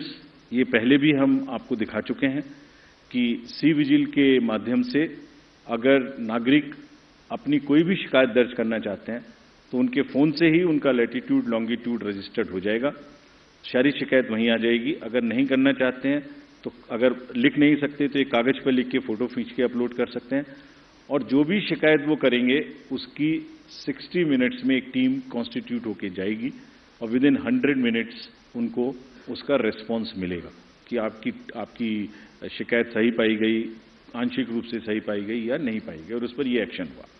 तो अगर किसी भी चुनाव की प्रक्रिया के दौरान कोई भी सिटीजन कोई मनी पावर, कोई मसिल पावर, कोई किसी भी तरीके का दुरुपयोग देखते हैं या किसी पोलिंग पार्टी का दुरुपयोग देखते हैं के द्वारा, तो निश्चित रूप से सी विजिल का यूज करें और उस पर कमीशन को खबर करें। Similarly there is a Suvidha portal, there is a PWD app portal. Suvidha portal is for the candidates to get any facility they want to get from the election commission and from the staff. इसमें ये भी सुविधा है कि अगर जैसे उनको उदाहरण स्वरूप ग्राउंड बुक करनी है तो इसमें सुविधा है कि ऐसा नहीं है कि ये डिस्ट्रिक्ट ऑफिशियल्स की मर्जी पर है, जो पहले अप्लाई करेगा उसको पहले मिलेगी, first in first out. This is what the digital lock-in on the Suvidha app provides, and we have given specific instructions to everybody कि सबको level playing field मिलनी चाहिए। जो पहले अप्लाई करे उपलब्धता के आधार पर पहले ग्राउंड, पहले फैसिलिटीज उन्हीं को मिलनी चाहिए without any discrimination between the political parties. Similarly, the next important disclosure is about the KYC app.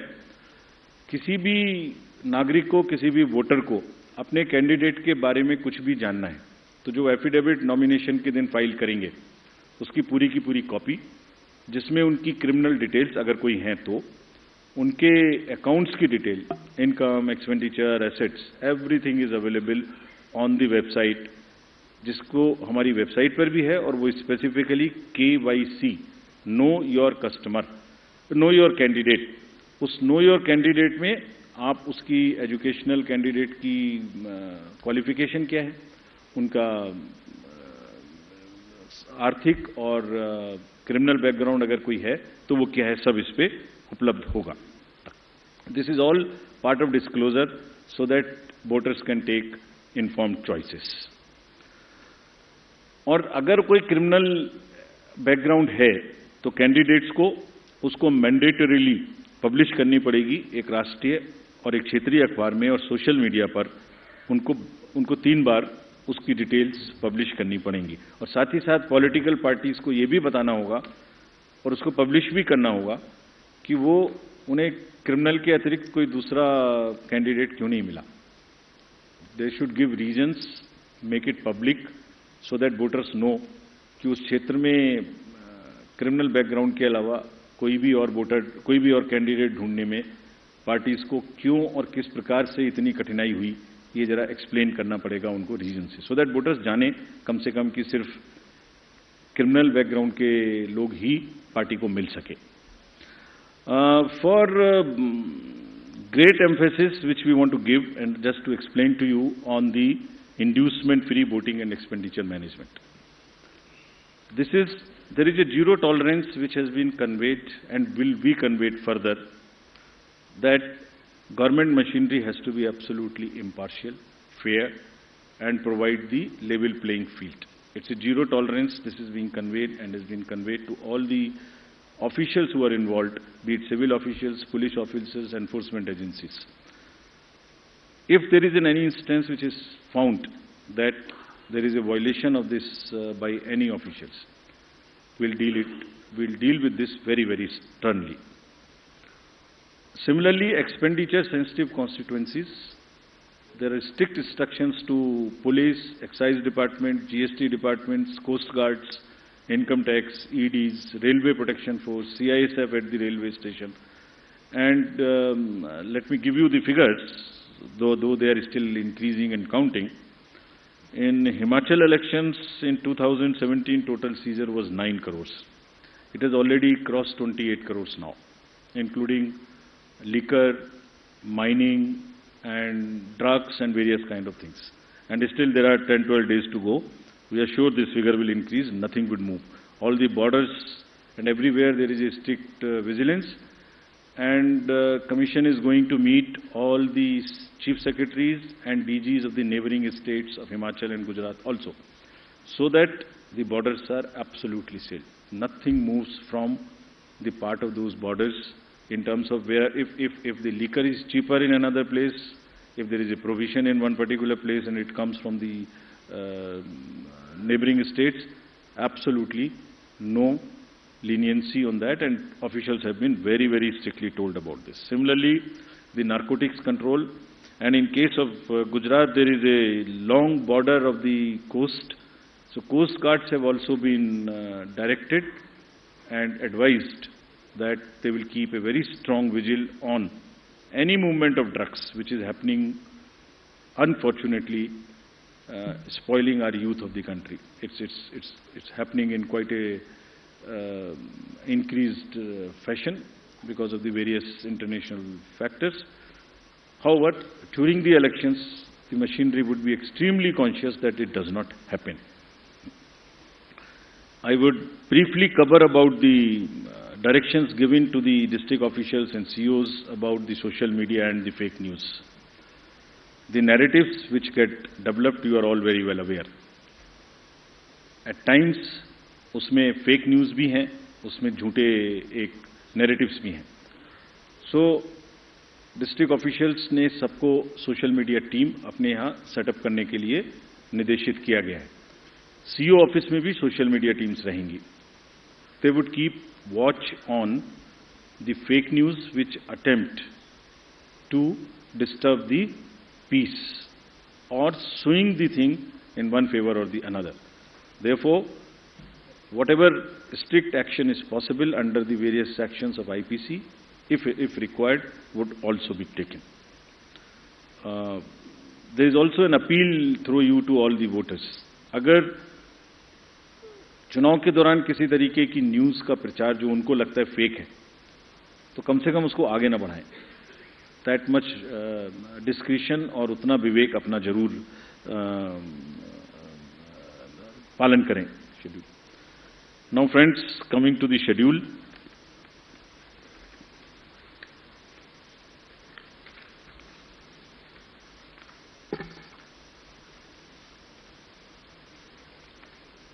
The date of issue of notification would be for the first phase 5th of November, and for the second phase 10th of November. For making nominations, it would be 14th November for phase 1 and 17th November for phase 2. Date of for scrutiny of nominations would be November 15th and 18th respectively. Withdrawal would be November 17th and 21, and date of poll would be 1st and 5th, with the date of counting to coincide with Himachal Pradesh on 8th of December. And the entire process would be completed on 10th of December. So this is what is the schedule. And lastly, as we always say, media is the biggest ally of the Election Commission. तो आपके माध्यम से मैं सभी voters से ये appeal करना चाहता हूं कि वो इस चुनाव में बढ़ चढ़ के हिस्सा लें, निष्पक्ष तरीके से लें। अगर कहीं कोई उनकी समझ से इरेगुलर एक्टिविटी या पार्शियल एक्टिविटी है तो उसको सी विजिल के माध्यम से जरूर हमें खबर करें, and we will ensure that they get the answers in 100 minutes. Thank you very much. एक मिनट, हम क्वेश्चंस लेंगे। आप प्लीज पूछने के पहले अपना नाम और ऑर्गेनाइजेशन का नाम बोलें। मैं फर्स्ट रो से लेती हूँ क्वेश्चंस। पहले आपने प्रदीप। सर, ये मैं प्रदीप हूँ, टोटल टीवी न्यूज से। मैं जानना चाह रहा हूँ सर, जो अनाउंस हुआ है गुजरात का चुनाव, और जिस तरीके से सवाल उठे थे कि देरी हुई है, हिमाचल का जब चुनाव अनाउंस आपने किया था, इन बीच कई सवाल उठाए गए, देरी को लेकर सवाल उठाए गए, तो क्या इन आरोपों का आप जवाब देंगे? वन और टू मोर। मोहित आशीष, आप अपना सवाल। सर, मोहित दुबे, न्यूज नेशन से हूँ। सर, लगातार निष्पक्षता को लेकर आप लोग बात करते रहे कि हम फ्री एंड फेयर चुनाव हम लोग करवा रहे हैं। सवाल कांग्रेस ने उठाया है, आपके ऊपर निशाना साधा और कहा है कि आप स्वायत्त संस्था है, निष्पक्ष संस्था है, लेकिन इमोजी 3 बंदरों की लगा दी है। क्या आपकी प्रतिक्रिया होगी कांग्रेस के लिए? कोई और सवाल इसी से? सर, यही सवाल था मेरा कि सर इधर आशीष हूँ एबीपी न्यूज से। जो मोहित ने सवाल किया फ्रंट रो पे, सर आपके ऐलान के साथ ही प्रिंसिपल ऑपोजिशन ने ही जब ये सवाल खड़ा कर दिया है कि आप निष्पक्ष चुनाव, इन अदर वर्ड्स, नहीं करा रहे हैं, इस पर आपका रिस्पॉन्स जरूर जानना चाहेंगे।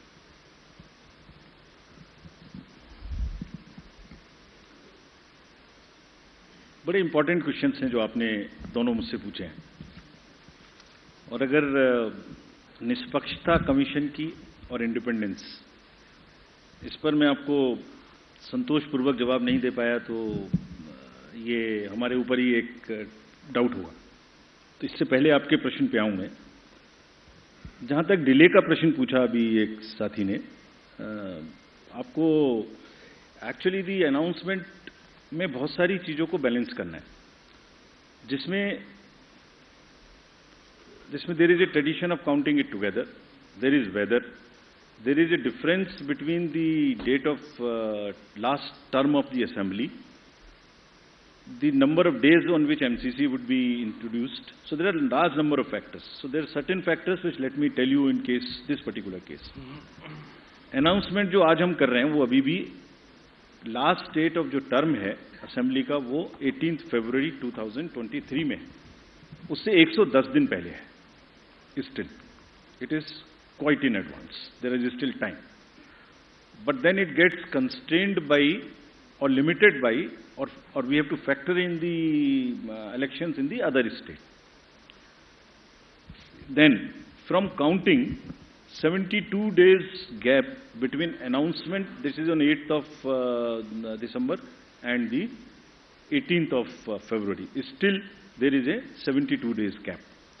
So it's a combination of various things which also seriously have in consideration the last date of the term of the House.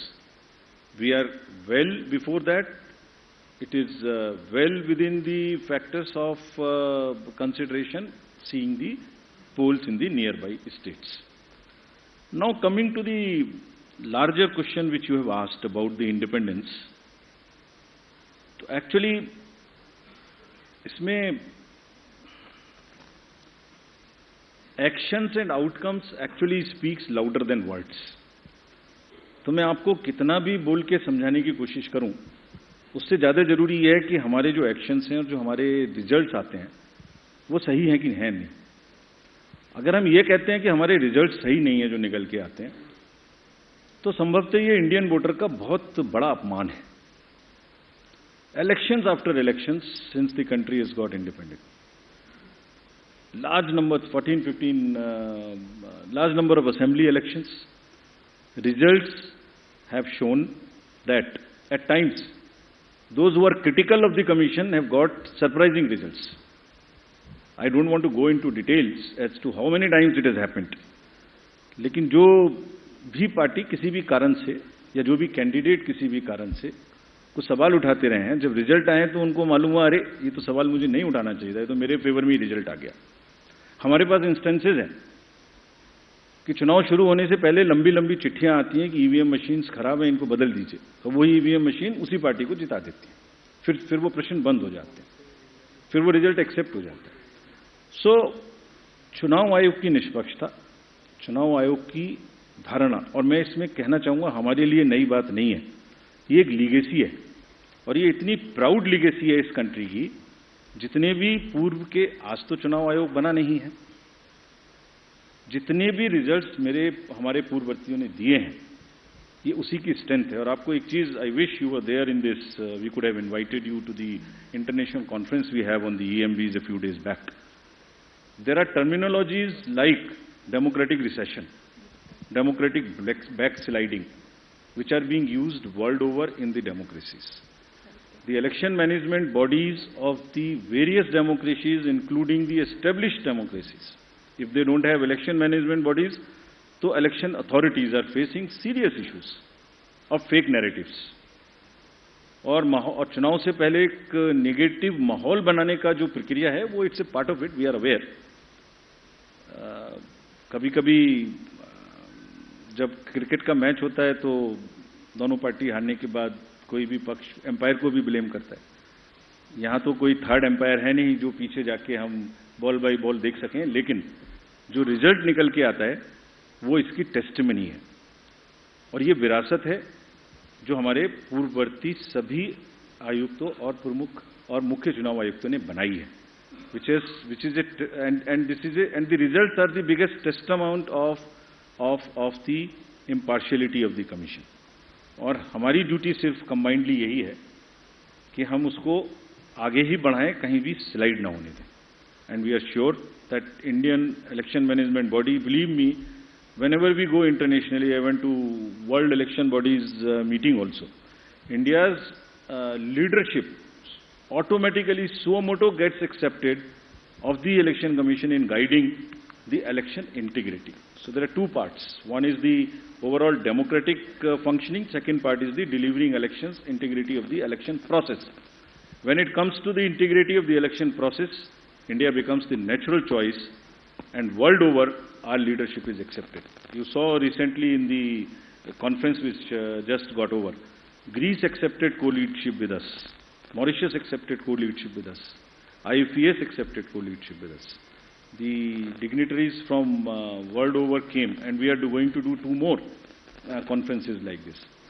So we'll, by action, continue to show that we are 100% impartial, and whenever the specific instances are there, please bring it. We have given you a challenge on C-Vigil, bring it to our notice.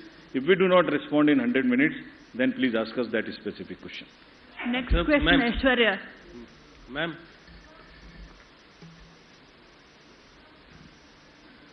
Mic आपके पास है Aishwarya. Switch on the mic, please.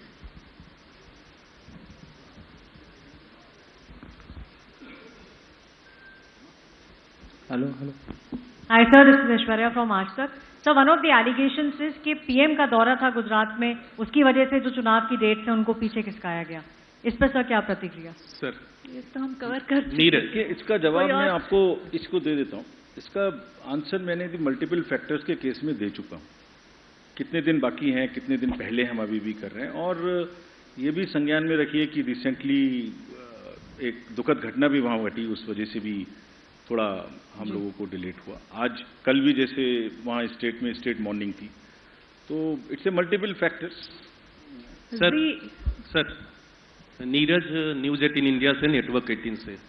मेरा सवाल है कि अभी आपने तमाम राजनीतिक दलों को पत्र लिखा था कि आप जो घोषणा पत्र में चुनावी वादे करेंगे उसका फॉर्म में जिक्र देना होगा कि धन कहां से आएगा, राजकीय एक्सचेकर पे क्या प्रभाव पड़ेगा. ज्यादातर राजनीतिक दलों ने उस योजना का, आपके प्रस्ताव का विरोध किया है कि चुनाव आयोग के मैंडेट में नहीं आता। चुनाव आयोग की टिप्पणी क्या है उन जवाबों पर, और चुनावी वादों के प्रति और मतदाताओं के प्रति जो राजनीतिक दल अपने वादे करते हैं उनकी रिस्पॉन्सिबिलिटी को कैसे सुनिश्चित करेंगे कि वो वादे पूरा करें। और एक जानकारी चाहता हूं आपसे, आपने कहा था कि पिछले कई वर्षों में आपने मॉडल कोड ऑफ कंडक्ट को कम किया है अवधि को, तो क्या गुजरात विधानसभा चुनाव में यह सबसे छोटा अवधि है मॉडल कोड ऑफ कंडक्ट का? ये जानकारी चाहता हूं। Thank you. पहले चेक और कोई है, पहले एक और ले लीजिए। रिकॉर्ड ले लेता हूँ मैम। रमन न्यूज़ 24। इससे रिलेटेड हो तो कहें। इससे रिलेटेड ये गुजरात विधानसभा चुनाव की अवधि, विधानसभा की अवधि 18 फरवरी तक खत्म हो रही है। उससे काफी पहले आपने चुनाव की घोषणा की। अगर चुनाव की घोषणा करनी थी तो हिमाचल के साथ क्यों नहीं की? गया पूरा ये मैम वो भैया, मैम यहाँ पे वो भैया। Saurabh Sharma from ATV Bharat. Sir, अभी कुछ दिन पहले गुजरात के स्टेट होम मिनिस्टर ने एक स्टेटमेंट दी थी कि दिवाली से पहले कि जो भी ट्रैफिक रूल वायलेशंस करेगा अक्टूबर 21 से 27 के बीच में उसके खिलाफ कोई वायलेशन का बैन नहीं लगाया जाएगा, कोई फाइन नहीं लगाया जाएगा। अब तो चुनाव आयोग ने आज शेड्यूल अनाउंस किया है, तो क्या आने वाले टाइम में अगर ऐसी और अनाउंसमेंट्स करी जाती हैं तो चुनाव आयोग का क्या रिएक्शन रहेगा? दो तीन चीजें। पहले सबसे पहले कि ये सबसे कम टाइम है कि नहीं है। दिल्ली के जनरल इलेक्शन में भी एग्जैक्टली इतना ही टाइम था। This was the schedule was declared on 14th 120 and date of completion was 13 220, giving exactly 38-39 days. So it is not the first, number one.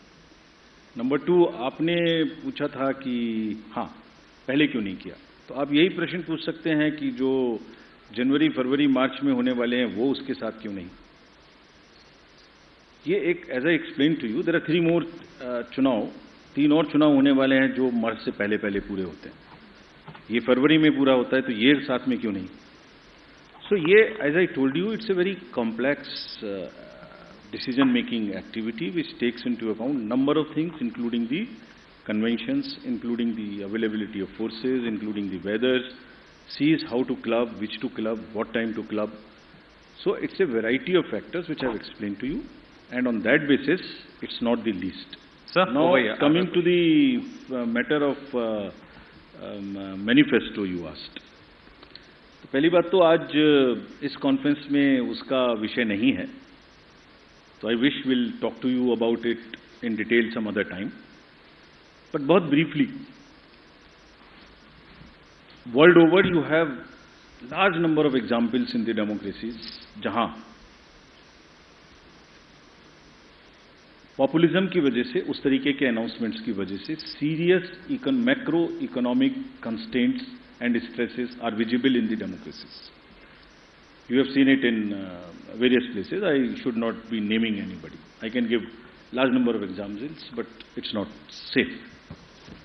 So what is being talked, the commission's basic जिम्मेदारी और basic principle क्या है? राजनीतिक पार्टियां और जितने भी stake holders democracy में हैं वो सब एक बहुत ही स्ट्रांग इंपॉर्टेंट स्टेक होल्डर्स हैं। उनकी भी जिम्मेदारी है, उनके भी अधिकार हैं। तो सभी पॉलिटिकल पार्टीज का, सभी कैंडिडेट्स का अधिकार है कि वो जो भी चीज वोटर्स को प्रॉमिस करना चाहते हैं, डिक्लेयर करना चाहते हैं, वो करें। That is what the manifesto is all about. But at the same time it is also the right of the voter, right of the country, right of the experts, right of the media, right of the academics, right of researchers, right of economists to know whether the promises being made, I mean, how are they? Are they the best promises they deserve? They are able to be fulfilled. It's just for the public debate. It's for informing the voter. So the commission is working all through, not now, on a basic principle of disclosures, पारदर्शिता और disclosures. Voter को ये पता लगना चाहिए कि वो किस चीज पर असेस करे और किस चीज पर वोट दे रहा है। सो जो हमारी एमसीसी की एग्जिस्टिंग गाइडलाइंस हैं, they talk about 2 things, which is also the judicial pronouncement in Balaji case. rationale of the promise and ways and means of the promise. Whatever is being attempted is only to provide a standardized format to make that rationale and the ways and means position. That's all. Let the voter decide. Let anything be made. But the matter is, we have received some observations, some comments. So, at the right moment, we will, right occasion, we will respond to those. Sir आज की press वार्ता फिर यहीं खत्म करते हुए Shefali ma'am, एक प्रश्न है सर, मोरवी की जांच की न्यायिक जांच का आदेश हुआ है, क्या चुनाव आयोग की तिथियों की घोषणा का फर्क उस पर पड़ेगा? Sir I am here. Poonam Mehta है लेफ्ट पर, अपना नाम और ऑर्गेनाइजेशन बता दें प्लीज। एमसीसी की गाइडलाइंस बहुत ही स्पेसिफिकली प्रिस्क्राइब्ड है। सो अगर किसी भी डिसीजन से कोई लेवल प्लेइंग फील्ड डिस्टर्ब होती है तो कमीशन उस पर निश्चित रूप से देखता है। So let this come to sir. एक लास्ट सवाल सर, मैं जितेंद्र शर्मा हूं TV9 से। मेरा सवाल सर ये, फ्रीबीज पर चुनाव आयोग ने 19 अक्टूबर तक तमाम राजनीतिक दलों से उनकी राय मांगी थी। मेरा सवाल मैं जानना चाहता हूं कि कितने राजनीतिक दलों ने अब तक आपको जवाब दिया और वो कौन कौन से राजनीतिक दल है सर? ये हम डिटेल्स आपको दे देंगे। आइए, आप लोग के लिए नीचे चाय की व्यवस्था की हुई है, कृपया उधर आए। Thank you so much. Have been announced. The poll dates for Gujarat have been announced, ladies and gentlemen, and Gujarat will go in the first phase of polling. 89 seats out of 182 will poll dot on the day of the new year, 1st of December. Second set of polls will be, second phase of the polls will be on the 5th of December.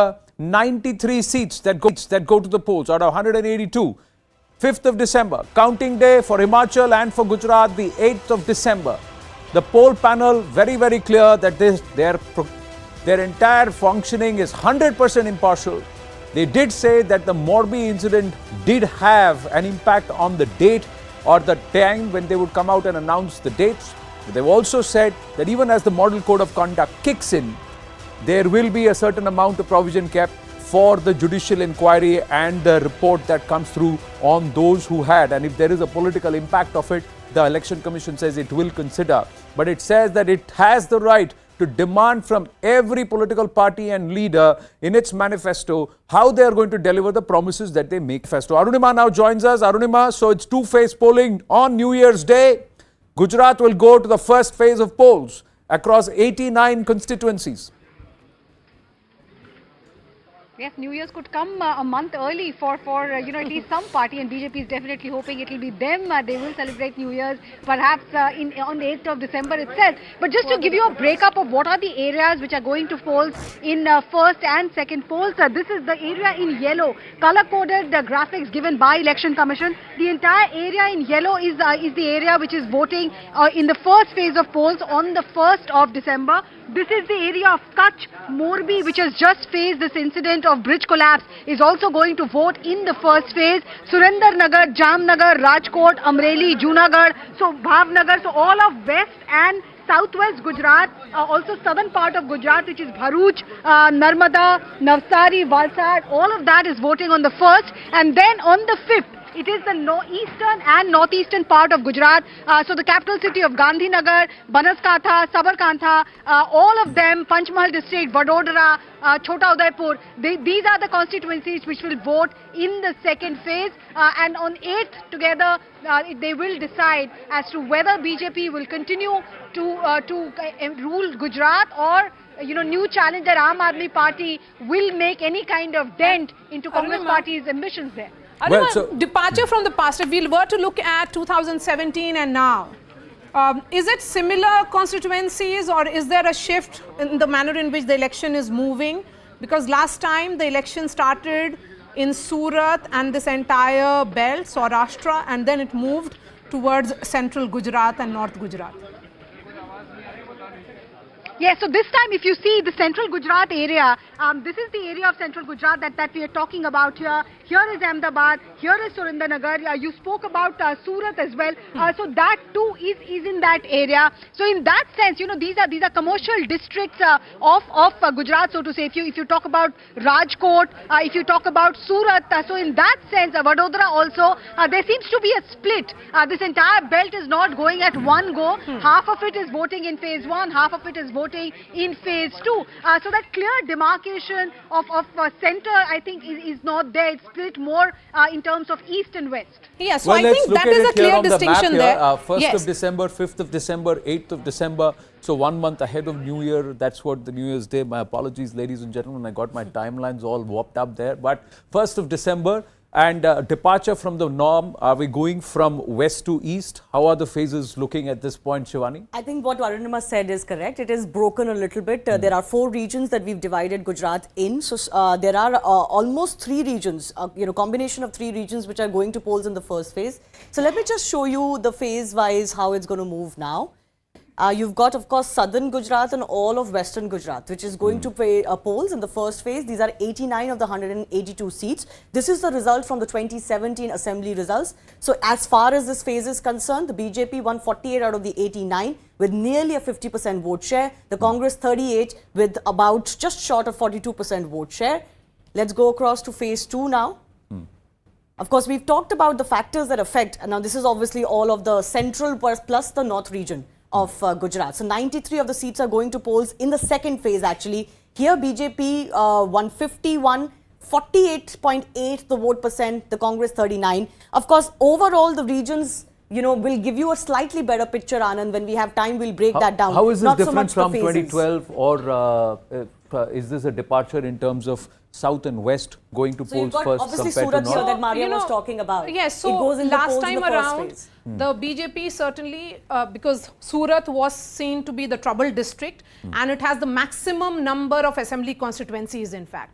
So we saw the elections take place in Surat, Rajkot, the entire commercial zone, as Arunima was pointing out. And the central part was divided between the 2 phases, and that's what it is. So more or less, I think it is the similar thing that we are seeing from 2017. Pattern. Arunima, same pattern. Yes. Was there any explanation on why this has been decided, or is this how traditionally the elections are conducted in Gujarat if they are in 2 phases, multiple phases? No, not really. There was no questions asked about which assembly constituency is voting in what phase and why that constituency has been selected for that particular phase. But however, what was pointed out is that there is hardly any time gap between the 2 phases. Yeah. The first phase is on the 1st and the second one is on 5th. So just a 4-day difference. And usually, security concerns, and we were discussing about the troop deployment, but often in sensitive elections, troop deployment and time is given by EC for troops to move from one phase to the other. But like Shivani has been pointing to us from the data on the magic wall, there are very less critical areas this time around in Gujarat polls. So perhaps the troops don't need that much time to move. Hence the decision to hold both phases within 4 days of each other, not giving troops much to move from Kutch, for example, to the eastern border. Yes, because BJP has identified 47 seats in all, which are supposed to be the trouble areas, and discussion on that is happening even as we speak. Where are those 47 seats? Yes, so Maria? that's what I'm going to ask Japan Pathak. Japan Pathak, you have done micro-analysis. Okay, we've got Siddhant with us. Got Siddhant with us. So Siddhant, these 47 constituencies, how many of them land in phase 1? Now that we know that there are 2 phases, phase 1 is the 89 seats which are going to be in the south and the west of Gujarat. How many of these 47 constituencies fall in the first phase? The critical ones. Well, most of them. Yes, the critical ones, and in fact most of these constituencies are falling in the first phase, Anand, which includes Amreli, Rajkot and Morbi, 3 constituencies from Morbi where bridge collapse has taken place. And in fact the discussions on these constituencies are currently underway. District presidents, Jilla Adhyaksh, Jilla General Secretaries all have been called in, and meeting is going on with Home Minister Amit Shah. So the names at this the state level is going to be going to get finalized in next 3 days. Post that, the list will be sent to the central committee for the approval. This time around, Anand, one major point, and what sources are telling me is that there is a high possibility of candidates getting replaced in more than 45 seats. So this is what we have been told, and in fact that is how BJP is going to counter the anti-incumbency. In fact, that has been the BJP's way of countering anti-incumbency, because 25-26 years of well, they replaced their entire cabinet 18 months ago, Maria. So clearly now, if they are going to out of 89, nearly half are going to get replaced. Anand, most of these ministers right now have been MLAs for 15-20 years. Yeah. So, they have got their power, though delayed, but it has come finally to them. Siddhant, we have seen how there is micromanagement for the BJP. There are 12 ministers and several MPs who have been made in charge of various districts. Surat, Bharuch areas which were concerned last time around because of this entire GST narrative. Of course, even in Surat, the BJP won 80% of the seats. Who are these MPs, and do we have some kind of micromanagement strategy of the BJP in place? Idea of that? Maria, I want to share this with our viewers. I was sitting with a senior BJP functionary the other day. So this time around, they have a page committee. So now there's a list of voters. So there's a copy, this hard copy. So so every page has a president now in BJP. And 40 lakh additional voters have been added to the voter list. So this time around, what they're doing is that they have run this campaign for almost a year. So now they have enrolled one member from each family in Gujarat in the party, and they have made that member as a party member, BJP member. So that they are confident that this particular formula that has been introduced by CR Patil, this is CR Patil's vision, which is going to make BJP successful. So page committee मतलब जो मोहल्ला level पे micro management है हमारे क्या एक जो voter का पेज होता है उसका भी point is CR Patil calling the shots is also not going down well with a lot within the BJP. So that we'll take that discussion in a bit, Shivani. Yeah, Siddhant, I just wanted to understand from you. We've been discussing in the run-up to the election dates announcement, and of course now we'll be talking about Gujarat elections full on. What are those issues? We were talking to our guests earlier that, Congress is making it a local campaign. There are local factors. They're not making it a national pitch. What are the issues before this Gujarat elections that could be trouble for the BJP or that the opposition would want to exploit? What are those issues on ground? Well, look, the recent issue is the Morbi bridge collapse, which opposition parties are going to encash for sure. And for that, the full-proof plan is ready. In fact, the raids on the Oreva group is already going on. The second major issue can be the employment, inflation, and those are some key issues which are going to be raised by Aam Aadmi Party and the Congress Party. They are also going to announce freebies. In fact, Mallikarjuna Kharge, I was going through Mallikarjuna Kharge's announcement. So they have also announced free electricity, loan waivers for the farmers. So all those schemes are being announced. But trust me, this time around, BJP is so confident that they are saying that they are going to break 1985 record of the Congress Party when Congress Party won 149 seats.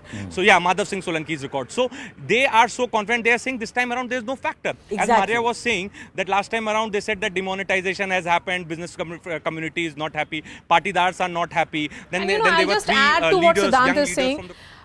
Shivani, right now the election is still taking shape in Gujarat, and there is no clear narrative that has emerged. There is no anti-incumbency which is visible. There is no push factor. There is no pull factor. Is it an election for the status quo, or is it an election for Gujarati Asmita? It's an election of Gujarati Asmita that we keep talking about. And also, if the BJP has played the tribal card in the first tribal woman president of India, then in that critical 47 seats that are there, because the state of Gujarat has the 5th largest population of the tribals, that comes into play. Tribals have been a matter of concern, Anand, in 2012, 2017.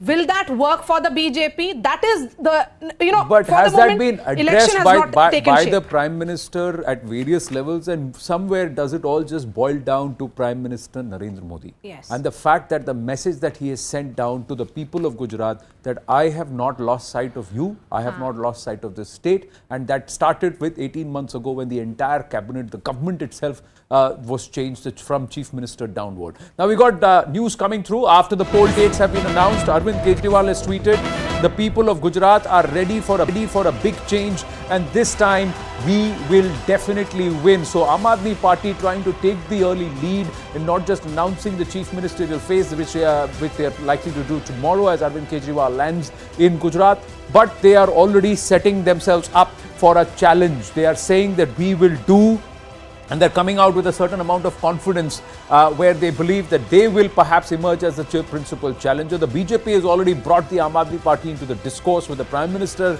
and Amit Shah, Home Minister, also bringing in references to the Aam Aadmi Party along with the pot shots that have been taken at the Congress. But like Maria was saying, that this is just the beginning, perhaps because everybody is going to run hard laps. The last 2-3 laps, that is the next 25 to 30 days of campaigning, could see all parties running really, really hard laps. Has the Aam Aadmi Party already finished what they had to do, and have they done it too early? Yes, and is the Congress getting into the play just now? That is something which is going to... Aam Aadmi Party's game plan in the state of Gujarat, it cannot be compared to Punjab. The reason why I'm saying is that last time around in 2017, the Aam Aadmi Party had played its game. Yeah. They had emerged in the opposition space. This time, they are entering the state of Gujarat. So they have to wait for another 5 years or perhaps 10 years to make their presence felt. So that but in those 20 seats, if they are able to get into double digits, it's a big gain for them, and it's not going to be, it's not something which the BJP is going to like if the AAP gets into double digits. Forget what the Congress thinks. PKT Nambiar is with us. Kapil Madan, a lawyer and political analyst, also will be joining us. PKT Nambiar, namaskaram, namaste. Thank you. Please tell us, what do you think? How do you see Gujarat shaping up? I was traveling to Ahmedabad, Gandhinagar, and couple of places in the last 3 weeks on the definitely related to the election. But one thing I will tell you, the Aam Aadmi Party has been able to make some noises, especially in the national media than the regional media. If you really speak to all the local journalists in the local media there, they will be saying that it's almost all these campaigns are limited to some of the top cities of the Gujarat, and we are giving too much of an importance to Aam Aadmi Party in the national media, which is definitely Kejriwal is a master of creating such kind of a hype. So BJP as a political party is still not having any kind of an anti-incumbency. This Morphy gate and etc. will go over. Maybe it's a matter of 2, 3 or 4 days time. By the time some of the some preliminary what's the biggest factor favoring the BJP, and where do you think there could be a problem? Because we see that they are weakest in the rural areas, strongest in the urban areas, and somewhere a little diffused in semi-urban. That's why it tailors to, there is a clear 10% drop in the vote share that the BJP holds between urban Gujarat and rural Gujarat. That's what the numbers show. So Anand, that has been changed, transformed over the last 10 years. If you really look at the 2017 election results also, even though Congress did extremely good in the 2017 election, from there onwards, the Congress has further diminished one by one. The Aam Aadmi Party's entry, an aggressive player in the system, is going to benefit the BJP further. As the BJP as a cadre party has got its own vote bank, maybe a 1 or 2, 3% here and there is not going to affect the BJP. Rather, it's going to give benefit to the BJP. 1 or 2% here and there affected the BJP, because with 49% vote share, they landed with 99 seats. But there was a drop, and that was something which we established, Shivani, between urban and rural Gujarat. And the semi-urban in between. Yeah, there's a 10% drop. See, 57% urban Gujarat for BJP, 47-48% in rural Gujarat. Yeah, absolutely. Let me just also break down a few of the regions for you, now that we know the phases in which the elections are going to take place. So this is a 2017 result let me just clear out some of the filters. This is the central region, 2017 result, 40 seats, the BJP at about 48%. This is also the area, the line that runs through eastern Gujarat, which is the tribal, etc. belt. So this is the 40 seats. BJP won 22. The bordering districts with Rajasthan. And then the Congress won 16, but the vote share difference is pretty high. Yeah. We go to the North region now, which is going to polls in the second phase. The BJP, pretty strong here, 50% vote share nearly. Out of the 53 seats, they won 29. Let's get to the Saurashtra region now. Just give me a second.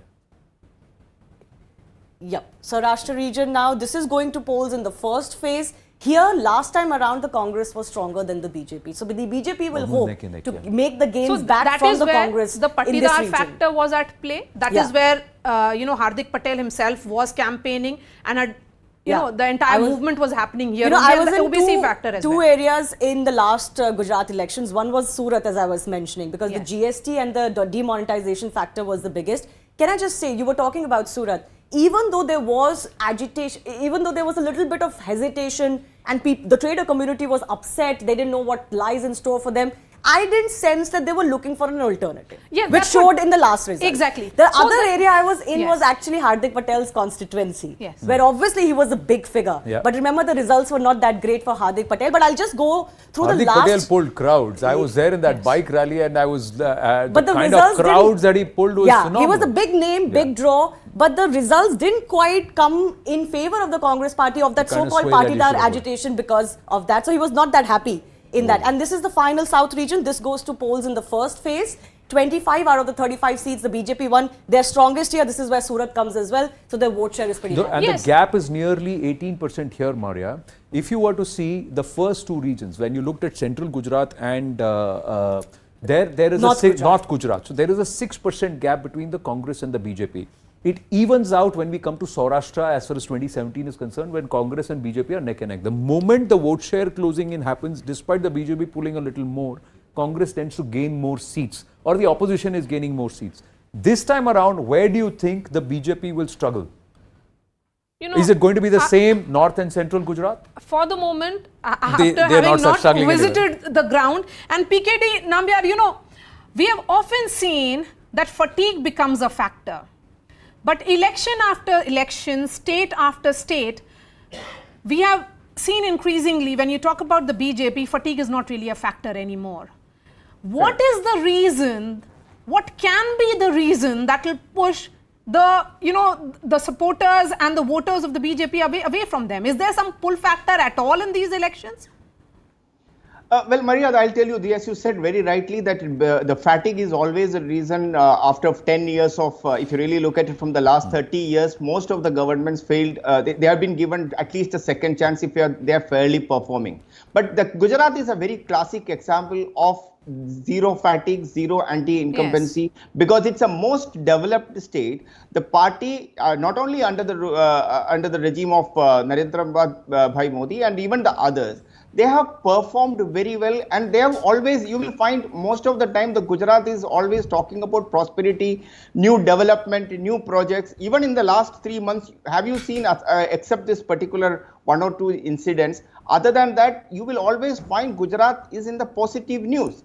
Another part is that, yes, the 2017, as Anand was just talking about, the Patidar movement, against the government, there was a Young Turks, like I remember that Anand was just riding ahead of this Hardik Patel. All those people, that Young Turks are over. Either they have diminished or otherwise they became a part of BJP today. So there is a huge change which has taken place in the last 5 years. Congress further Shankar Singh Vatela and all the young team, everybody is almost out. It's more of like a headless chicken. So that is where the Arvind Kejriwal is getting into it, just to get the troubled opposition.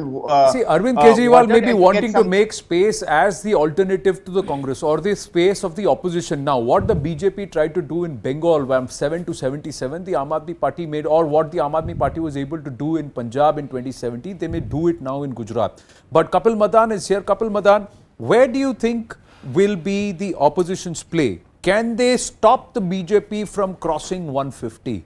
Will that be perhaps the victory if they get the BJP to somewhere around 110, 120? They may form, BJP may form government, but it's not going to be a runaway victory as what the BJP is wanting to aim. They want to do better than Madhav Singh Solanki in 1985. So Anand, if you look at the data, in fact, the Congress party has performed phenomenally. As compared to the previous election that were there in 2012, the Congress was up by 16 seats and the BJP was down by 16 seats. And if you look at the vote share, the Congress stood at somewhere around 41% of the vote share and the BJP stood at around 49% of the vote share. Yeah. While I do agree with you, the there is a reason why people call Aam Aadmi Party as a B team of the BJP, because we saw what happened in Gujarat, we saw what happened in Goa, and we saw what happened in Uttarakhand. Let's talk about leadership. See, regional leadership, Kapil Madan, the fact is that Ahmed Patel's absence, is it hurting the Congress party? Because they are headless right now. Shakti Singh Goyal and the others, I know Shakti Singh ji personally, but they have not been able to create a dent or create an alternative. They have not been able to create a certain space for the Congress party. 2017 success was not did not reflect in 2019 Lok Sabha at all for the Congress party. And thereafter, those who thought they will fuel the Congress up, they've all moved and they've actually defected and they've all moved out to the BJP or they're looking at other options. What has the Congress party done to say that they will consolidate further from 2017 there? Anand, let me put the facts and the figure in a very, very straightforward manner. If you look at the history of the BJP, I think in the past 2-3 years they've changed CM like you change just like any other commodity. I mean, that has happened in Gujarat, that has happened in Uttarakhand. But it paid them dividends. No, it paid them dividends in Uttarakhand. It paid them dividends because going by that argument, you also changed the chief minister in Punjab. Congress also played that experiment. What happened? The difference here is, okay, Kapil Madan, I am also an analyst here and a reporter who has covered politics for several years now. What I am saying is that there is one thing to say that you change chief ministers, but if the BJP is winning elections, that's an endorsement of their policies. That's an endorsement of their politics.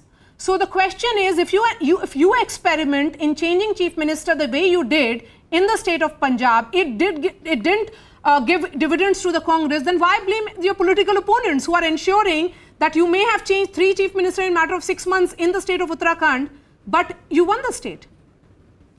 Now let me give you a very, very straight example. I think Mr. Dhami, the chief minister of Uttarakhand, he lost his seat when he was contesting the Uttarakhand election. So when you talk about leadership and the popularity, when your sitting chief minister loses, then it shows. Of course, you have won the election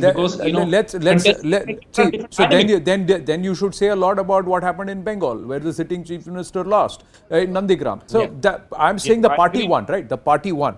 In Khatima, why Pushkar Dhami lost? There is a nitty-gritty there, and there is an angle there. Had he contested any other seat, he would have won. He lost particularly in Khatima for a particular region. I'm not going to get into a reason for, but what I'm saying is the voter says CM को बदलो नहीं तो तुमको बदल देंगे. CM बदल दिया, अब नहीं तुमको बदलेंगे. रघुबर दास को नहीं बदला, बदल दिया.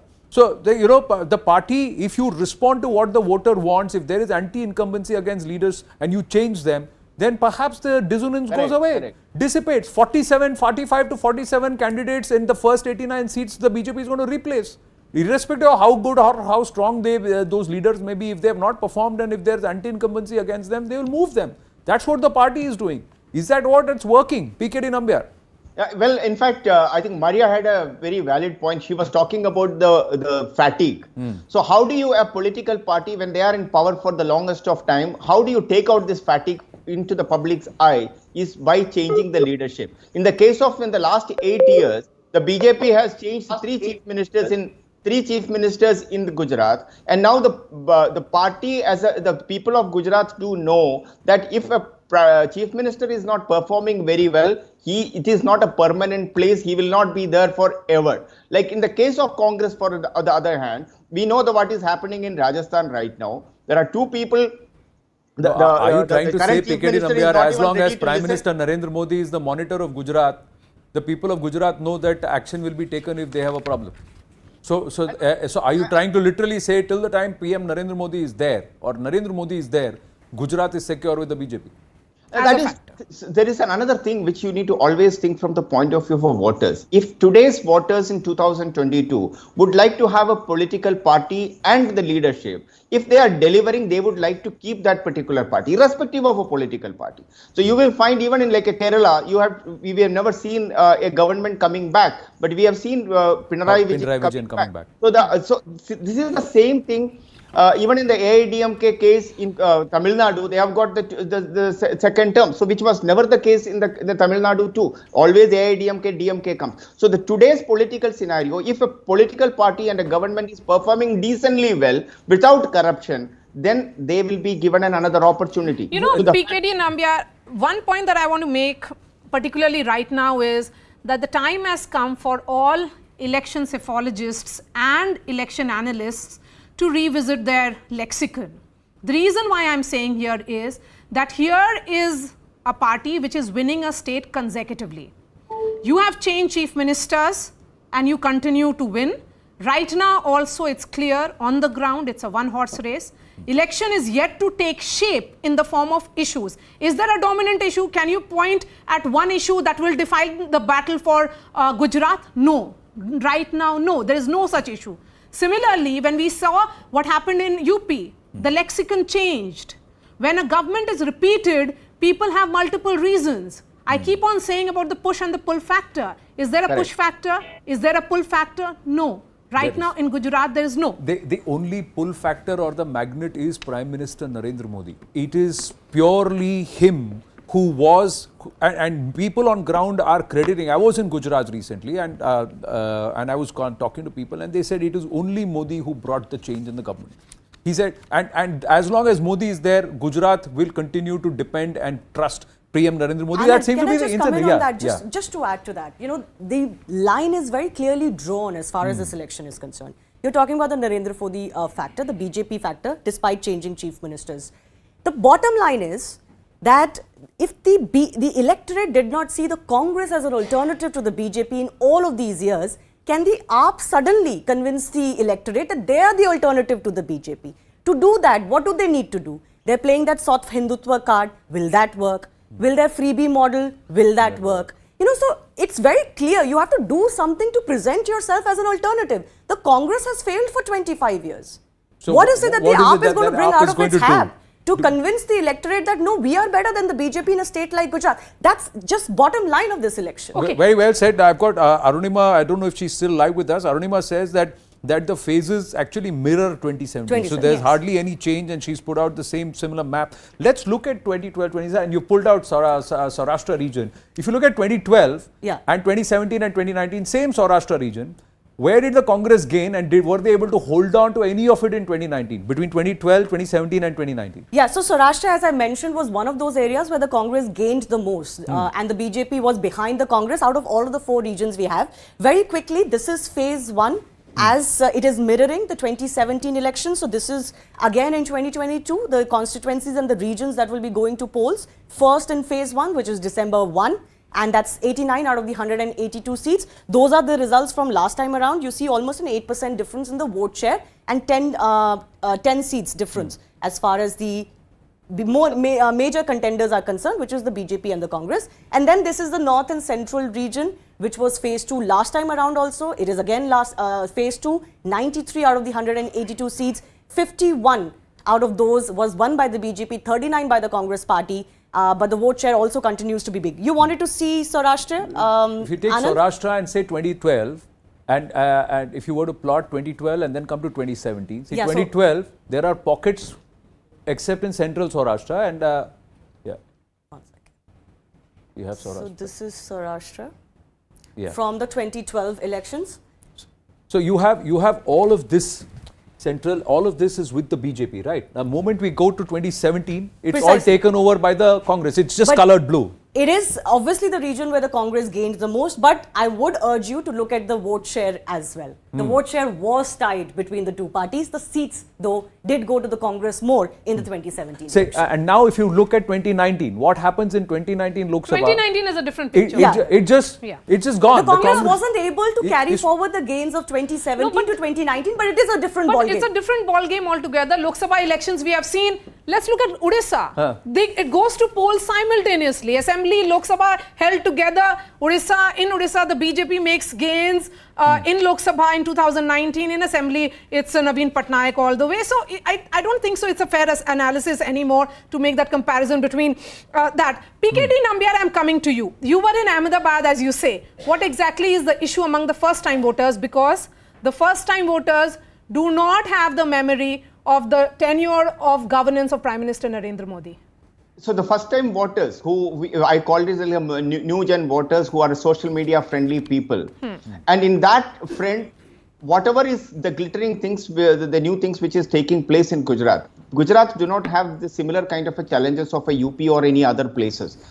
Whatever you say, the unemployment, there are enough opportunities in Gujarat today. From a south to a UP to all the places, people are going to for an employment opportunity in Gujarat. It is industrial. It's a predominantly a progressive state. The outlook of new generation today of Gujarat is that how can they make more money? How can they prosper big? But this may change from an Ahmedabad. When you go to a Kutch region, this may change. Of course, the aspiration of people from a urban to a rural and a semi-rural, that keep on changing. But only thing which I wanted to, when Anand was talking about the difference between, as the time passes, the difference between the rural and urban is coming down very, very fast. It's not anymore that in 2017 and today, there is a huge, the difference between the urban and rural because of the technology, mobile phone and etc. have come down. So as the way the people are going to look at the today's election is that to have much more a systematic, well-proven, well-oiled machinery. On the other hand, one more thing which I political part, forget about this, almost 49 to 50% of the vote the BJP has received during the last, even in the assembly election where they did less than 100 seats. Now, 49 and maybe a 52 percentage vote will completely change. So, what is going to be the rest of the 50% vote which has not gone to the BJP's kitty? So, no, you said 52%. So, are you saying that the BJP is now aiming to ensure that they have at least a 3 to 4% vote share gain, especially in the critical seats which they lost this time? Are they trying to look at a 52 to 53% vote share minimum while they target a 55% vote share? Is that what they're trying to do to ensure they cross that 150 mark? Absolutely. Not only that, so I will not be saying that 150, I am only talking about a 125 plus. Now, how that 125 plus is going to happen is from the point of view, even if you take a 50% vote share for the BJP, the remaining 50%, at least 10 to 15% of the vote will be taken away now by the Aam Aadmi Party with this aggressive posture. So that means suddenly there is going to be a split in the opposition votes that will in go which age group? In which age group? 15. You said first time voters is less than 1% of the total vote share, total voters going to polls. 4.9 crore voters this time as per the ECA. 4.61, 4,61,000 odd is the first time voters. 4.9 crore total voter base, 4,61,000 odd is the first time voters. So it's less than 1% of the total number of voters who are going to be polling. But 51,782 polling stations. How many of these is the AAP going to be present? क्योंकि आप जितना भी माहौल बना लो, अगर आप booth पे present नहीं हो तो आपके वोट नहीं पड़ने वाले. वही सवाल है. So do they have presence in 25 to 30,000 of these polling stations? Yes. Let's take that question to Kapil Madhan. You know, because we keep talking about these factors. Factors, you are taking on an election winning machine of the BJP. It's all very well to set narratives. But election is about having the booth presence. Does Aam Aadmi Party have that booth presence, Kapil Madhan? I don't think so. Well, I don't think so. I'll give you a very clear example. Whenever there has been any issue of public importance, it is the Congress Party and their foot soldiers who are on ground, helping people and raising the voice of the people. And we recently saw this happen when this unfortunate Morbi bridge collapse happened. It was, I think, the Youth Congress workers who volunteered, who reached the side and took part part in the relief functions. Where was BJP and where was RSS people? And there are several other issues, be it unemployment, be it Pegasus, be it the ill policies of the government. It is the Congress party which is actually playing the role of the opposition. I'm surprised you mentioning Pegasus in an election like Gujarat. In fact, in any election, I'm not sure if Pegasus is going to be an issue. It has even come out of the media studios as an issue. But anyways, Kapil, just hold your thought. I wanted to go to PKD Nambiar because PKD, you said that the Aam Aadmi Party could grab as much as 10 to 15% of the vote share. I want you to elaborate why you say that, because they are obviously buoyant by the fact that when they fought these municipal corporation elections in some of the urban pockets like Rajkot and Surat especially, they managed to get as much as 20% of the vote share, didn't win and a large number of seats, but they believe and they project that they established themselves as the upcoming opposition. Why do you think the Aam Aadmi Party could grab that much vote share in their first foray? Because this is their first foray, not the second time that they're doing it in a state. And what are those factors that could help them? Is it a freebie model in a state like Gujarat that works, or something else? Well, the freebie model is not going to work in Gujarat. Even it may work in some section of the rural vote bank. It may work, but that kind of a messaging did not reach to that level of Aam Aadmi Party. The rural reach of Aam Aadmi Party is very, very, very poor as of now. It's predominantly, as I said, it's the national media which is celebrating Aam Aadmi Party and its presence, but not at the Gujarat. If you go to the mainline newspapers or the media is not giving that kind of an importance to Aam Aadmi Party and its reach overall. But now, I was talking about the 15%. I was talking about the 15% of not the overall 15%. I was talking about a 15 to 20% of the opposition vote. Okay. I was talking about if there is a 50% of the opposition vote, there will be about 15 to 20% will be taken away by Aam Aadmi Party. So that makes it 7 to 8% still. You think they'll get that much? Yeah, I see some amount of vote will come. So I'll tell you the reason being there is a opposition space wherein the Congress has not been able to do well. Congress got 5 years. As Anand or Maria was just talking about that, the Ahmed Patel, Shankar Singh Waghela and the Patidar movement and some of these young Turks which has come up. All those things are not there in the system almost like from the last 3.5 years. So the times have changed. So as they do not have a strong leader. On the other side here, 5 years is a very, very long time in politics. What we saw 5 years back has completely changed. 5 years ago, we were talking about agitations in Gujarat. There's no longer any agitation. In 5 years, those leaders who were associated with this agitation have joined the BJP. The tables have turned completely. There was this Ahmed Patel factor, let's not forget, who was this glue ensuring that the Congress stays together. That is no longer there. And there is a new entry in politics in Gujarat. PKD Nambiar, and I really want to understand from you, Kapil Madan. The point here is, what exactly is the Congress party doing? For the moment, let's be clear, in Gujarat, it's a one-horse race. There is no bipolar contest or a triangular contest either. If Aam Aadmi Party were to make any gain or make its presence felt, I would say, will it lead to translation or conversion of seats? That is something that we'll have to wait and see. What about the Congress? You have Ashok Gehlot who is in charge. He is there on ground. There are other leaders of the Congress party who are, in fact, part of Rahul Gandhi's yatra. The elections are in Gujarat. Rahul Gandhi is in another part of the country. What exactly is Congress's focus point? Who are you aiming to get?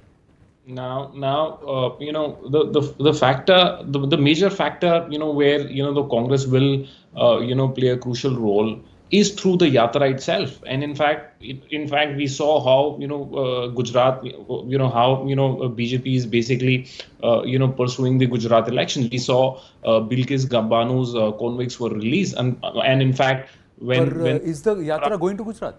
No, I'm sorry. Is the yatra going to Gujarat?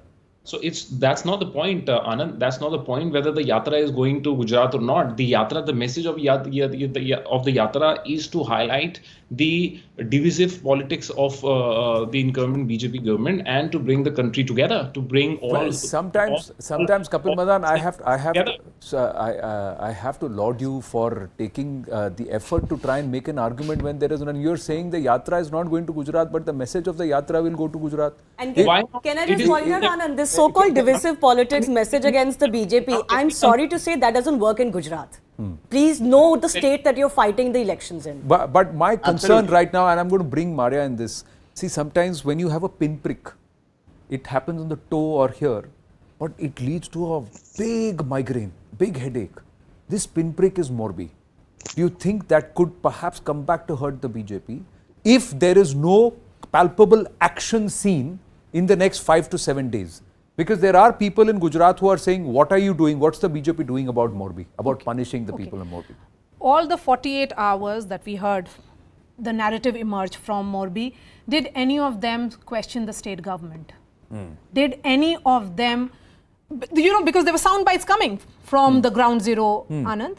And if there is anger, that should have translated into Chief Minister se jawab mango, isse jawab mango, wasse jawab mango. That was not the case. Let's be clear, Morbi happened on Sunday evening. The entire monitoring was happening from the Prime Minister's office. He was in touch with Bhupendra Patel, the Chief Minister. MOS home, Harsh Sanghvi was on ground. The monitoring in terms of the DGP's presence, the Chief Secretary's presence was there. Prime Minister landed after the rescue operation got over, because if there is a movement of the Prime Minister, Anand, because there is the administrative movement as well. And even as we speak, the Oreva company, which is right there at the center of this entire unfortunate incident, it is being raided. So, will Morbi be a factor for the moment? I don't see that as a factor. If there is action happening, Piketi Nambiar, then it becomes concrete that as long as there is Modi, there will be justice for Gujarat, or there will be something. So, then it's a clear narrative. Otherwise, then the opposition in this last 20 days will play up only Morbi. They will play up Morbi along with price rise, along with unemployment, and say that there is no justice in Gujarat. That's what they will try and turn it around. You know how the narrative will be spun by the opposition. They're already doing it. So this is where, when you said it's a matter of 2-3 days, you will brush it off. Can you really brush off a pinprick? Because you have to stop it from becoming an infection. Correct. Absolutely. You said it. In fact, I wanted to go back from what Maria said, that she explained the Morbi accident, how it will be turned, whether will it go in the against of the BJP. It will not, because see, any kind of an accident, human made or man made or whatever it may be, the people of the state will be looking at what kind of an action. Is the government serious and looking after the people who have been affected? That is what they look after. And in the case of this, as Maria said, that the Prime Minister was at the forefront and monitoring each and every activity. Piketi Nambiar and Rakesh Madan, I just want to add one point. Sincerity is something that the electorals, the voters actually ask repeatedly. They keep on saying that, why should I trust you? If I've trusted you and you have delivered even on some points, then shouldn't I trust you again? That sincerity is with which the BJP approaches these elections, and they have approached the governance as well. As someone who has covered the party, I've seen that happen, and such is the urgency that the Prime Minister, who was on ground in Gandhinagar, cancelled all his election meetings and landed in Morbi 24 hours later. No public rallies were held except for the one. And more importantly, what he said at Ekta Nagar. Yes, Piketi Nambiar. What he said at Ekta Nagar was very important. Another thing which Maria was talking about is the fatigue fought, and as well as how the young generation is going to look at this. I can tell you, generally wherever you find in elections, the youngsters, the new gen voters, they are more of like a rebel and an anti-establishment mood. That is the thumb rule in a democracy, in any democracy. But here in this case in Gujarat, you can't find that. They are much more subtle. They are very accepted. The very fact that there is a government, they're predominantly happy. I'm not saying that they're all very happy. And they also need a face around whom they can rally. Last time around, they had like Hardik Patel. That is the reason why his rallies were... It was a Tigdi, no? And three different castes were, because Jignesh Mewani, Alpesh Thakur, Hardik Patel, three different communities. OBC and Patidar factor. Can I just add one more thing? You were talking about the Morbi incident. Trimurti. Yeah. I'll just say, as far as the Morbi incident is concerned, in any other state, an incident like this just before elections could indeed have been extremely damaging for the incumbent government. But I don't think that's the case here in Gujarat. I'll repeat what I said earlier. Here, the people, even in 2017, at the peak of 2017, were not saying that they're going to change the BJP government. Yes, there were issues and anger or maybe apprehensions. But the idea of change is not something that has seeped in Gujarat. It wasn't there in 2017. So that is why possibly Morbi is not enough for the opposition to turn it around this time around. In any other state, an incident like this ahead of elections could have been damaged. I'll correct you, Shivani, because even in Bengal, when the bridge collapse happened, it did not really become a factor. Even in other states. It's not necessarily always, but it can be in another state. In Gujarat, possibly not. In this case, perhaps the Prime Minister's reaction, the fact that he was at the forefront of taking feedback. Everybody knew that the calls were coming from the PMO and the assurances were coming from the PMO, and that seeped down to the ground that the person who's at the helm of trying to get to the bottom of what happened in Morbi is the Prime Minister himself. So that perhaps that confidence is what will perhaps and that trust factor with Prime Minister Narendra Modi. He continues to remain the single largest factor as far as the state of Gujarat is concerned, along with perhaps a large part of the rest of the country. Thank you for joining us on this very, very special coverage. Maria, Shivani, thank you very much to all our reporters. Thank you to our guests. Thank you. And of course, to this entire team at CNN News 18 that gets you the best election coverage. Big thank you. Stay with us. Big news coming through after the break.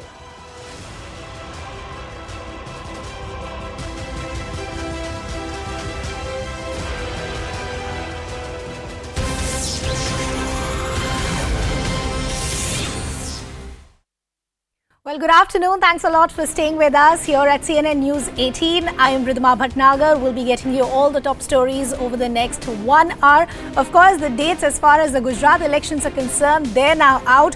We're understanding we will see those elections in 2 phases, the 1st of December, the 5th of December, and then the verdict will be out on the 8th of December. We will be talking about all of that and a lot more, but we're beginning this broadcast with some breaking developments coming in. Now, News 18 has accessed handwritten materials by the Coimbatore car blast slain accused Mubin. Radicalization linked to Coimbatore blast is now proven.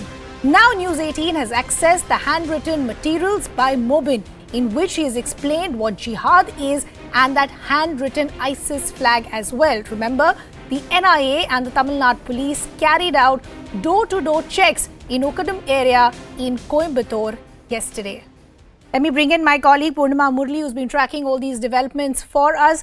Purnima, first talk to us about what we can see in this handwritten material that now we've accessed.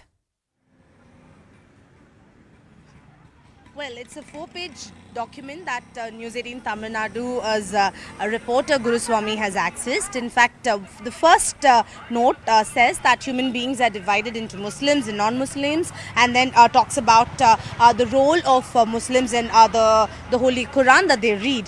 The other note talks about jihad and says and speaks about how the old and children are weak and only teenagers are very strong. So it categorizes jihad based on the age groups. That's one part, and there's also a slate with an ISIS flag that was in fact seized. All these were seized from the residence of Mubin by the Coimbatore police on the 23rd of October, and based on these evidences only